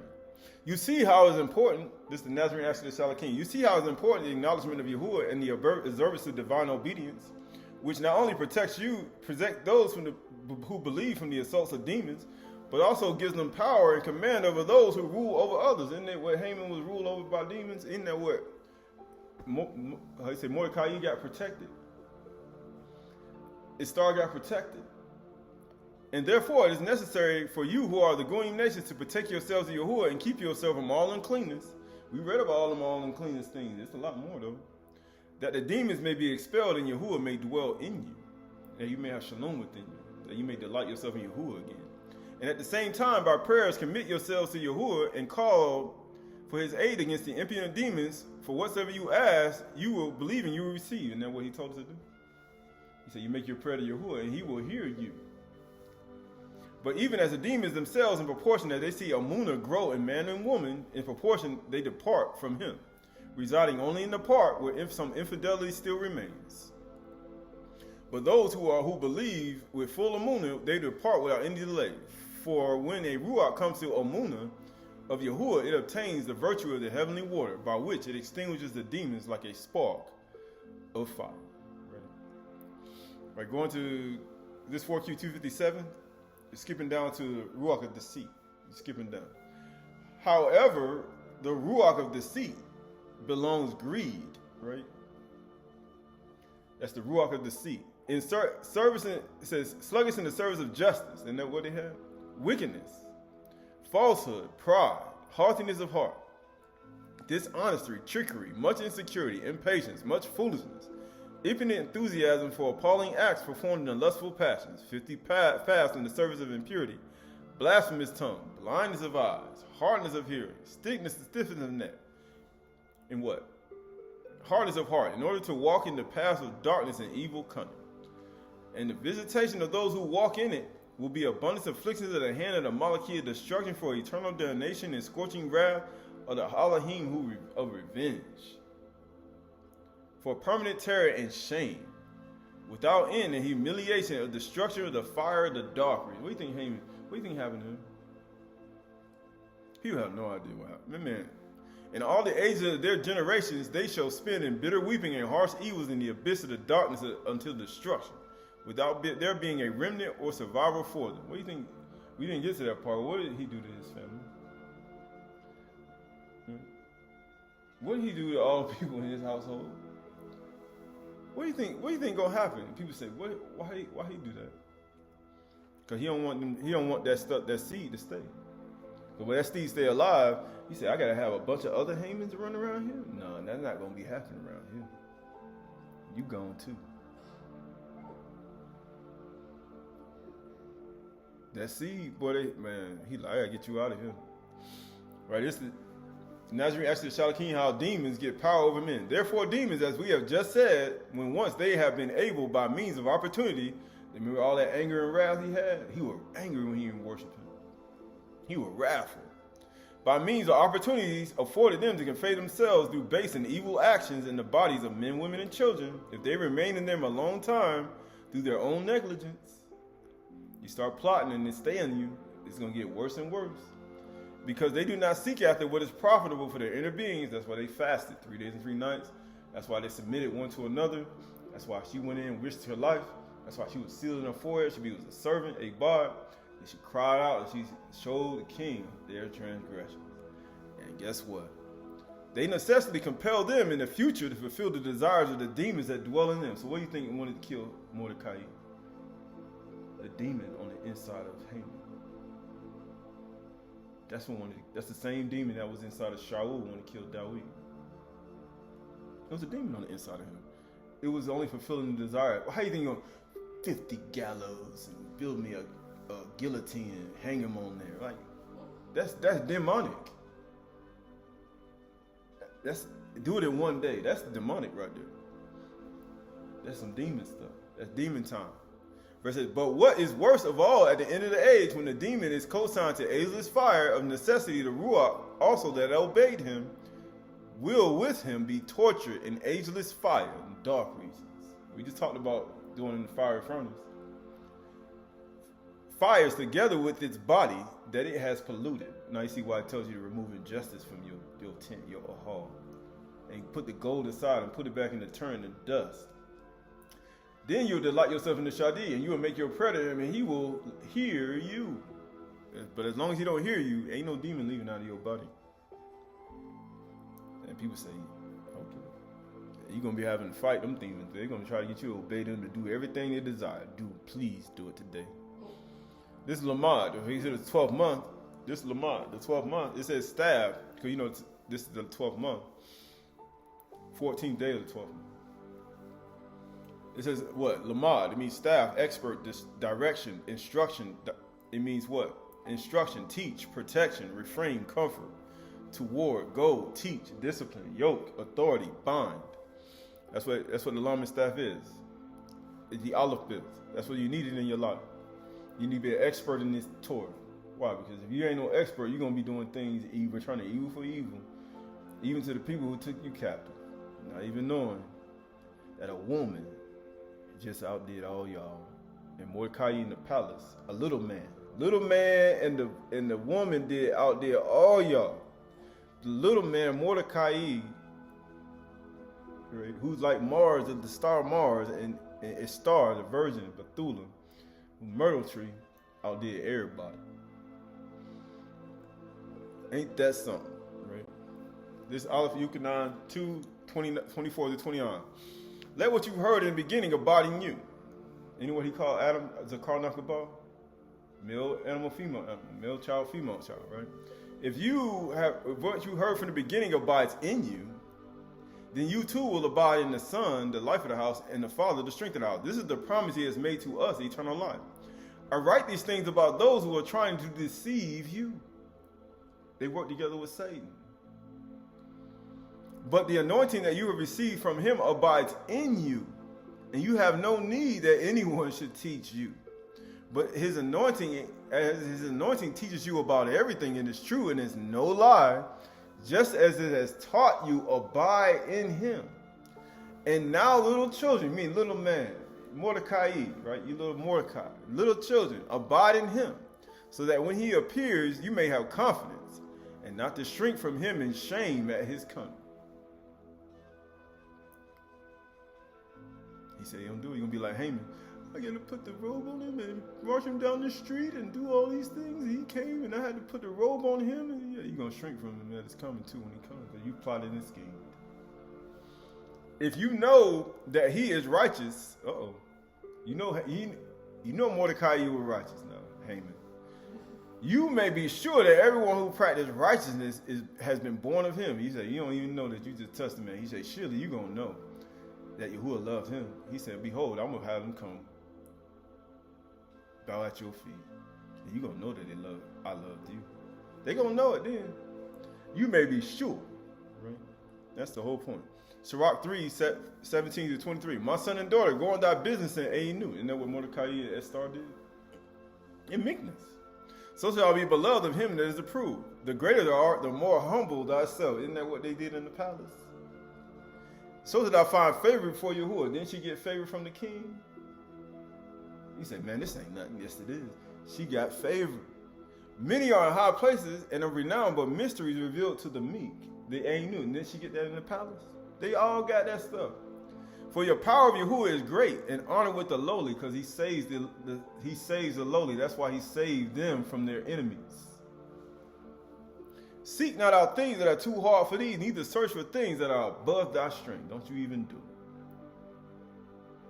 Just, thou shalt have no other Elohim before me. Thou shalt worship Yahuwah, him only shalt thou serve. I know, Satan, you want me to bow to you, and you give me all this, but I'm not going to do it. Sorry. Verse 22, but what is commanded thee, think thereupon with reverence, for it is not needful for thee to see with thine eyes the things that are in secret, right? If Mordecai would have saw what they were plotting in secret, what good would it have been? They were plotting and scheming. If I'd have knew what they were plotting in secret against my life, what's the good? What good is that? But be not carried in unnecessary matters. Why? For more things are showed unto thee than men, women, and children, and Haman, and his wife, and his wise men sitting at the table. Understand. They didn't even know. If had they known it, they would have never did it and plotted. They would have never done it. So we look at all that. We look at Yahushua Mashiach. Look at the light of life. Look at the true light that lights the path. He said, thy word is a lamp unto my feet and light unto my pathway. Not to follow the deception of the demons and the errors and doubts of hatred and jealousy and envy and strife, complaining, rivalries, and all these things that can corrupt the mind. For if you don't seek after what is profitable for your inner being, those demons, those shadim on the inside of you in the future will only provoke you to fulfill the desires of the demons inside of you. And those words that you will speak will not be the words of Yahuwah, they be the words of a shadim. Not in the image and likeness of Yahuwah after the image and likeness of Mashiach, but after the image and likeness of Satan. And all these things are a part of this transformation that one has to take place.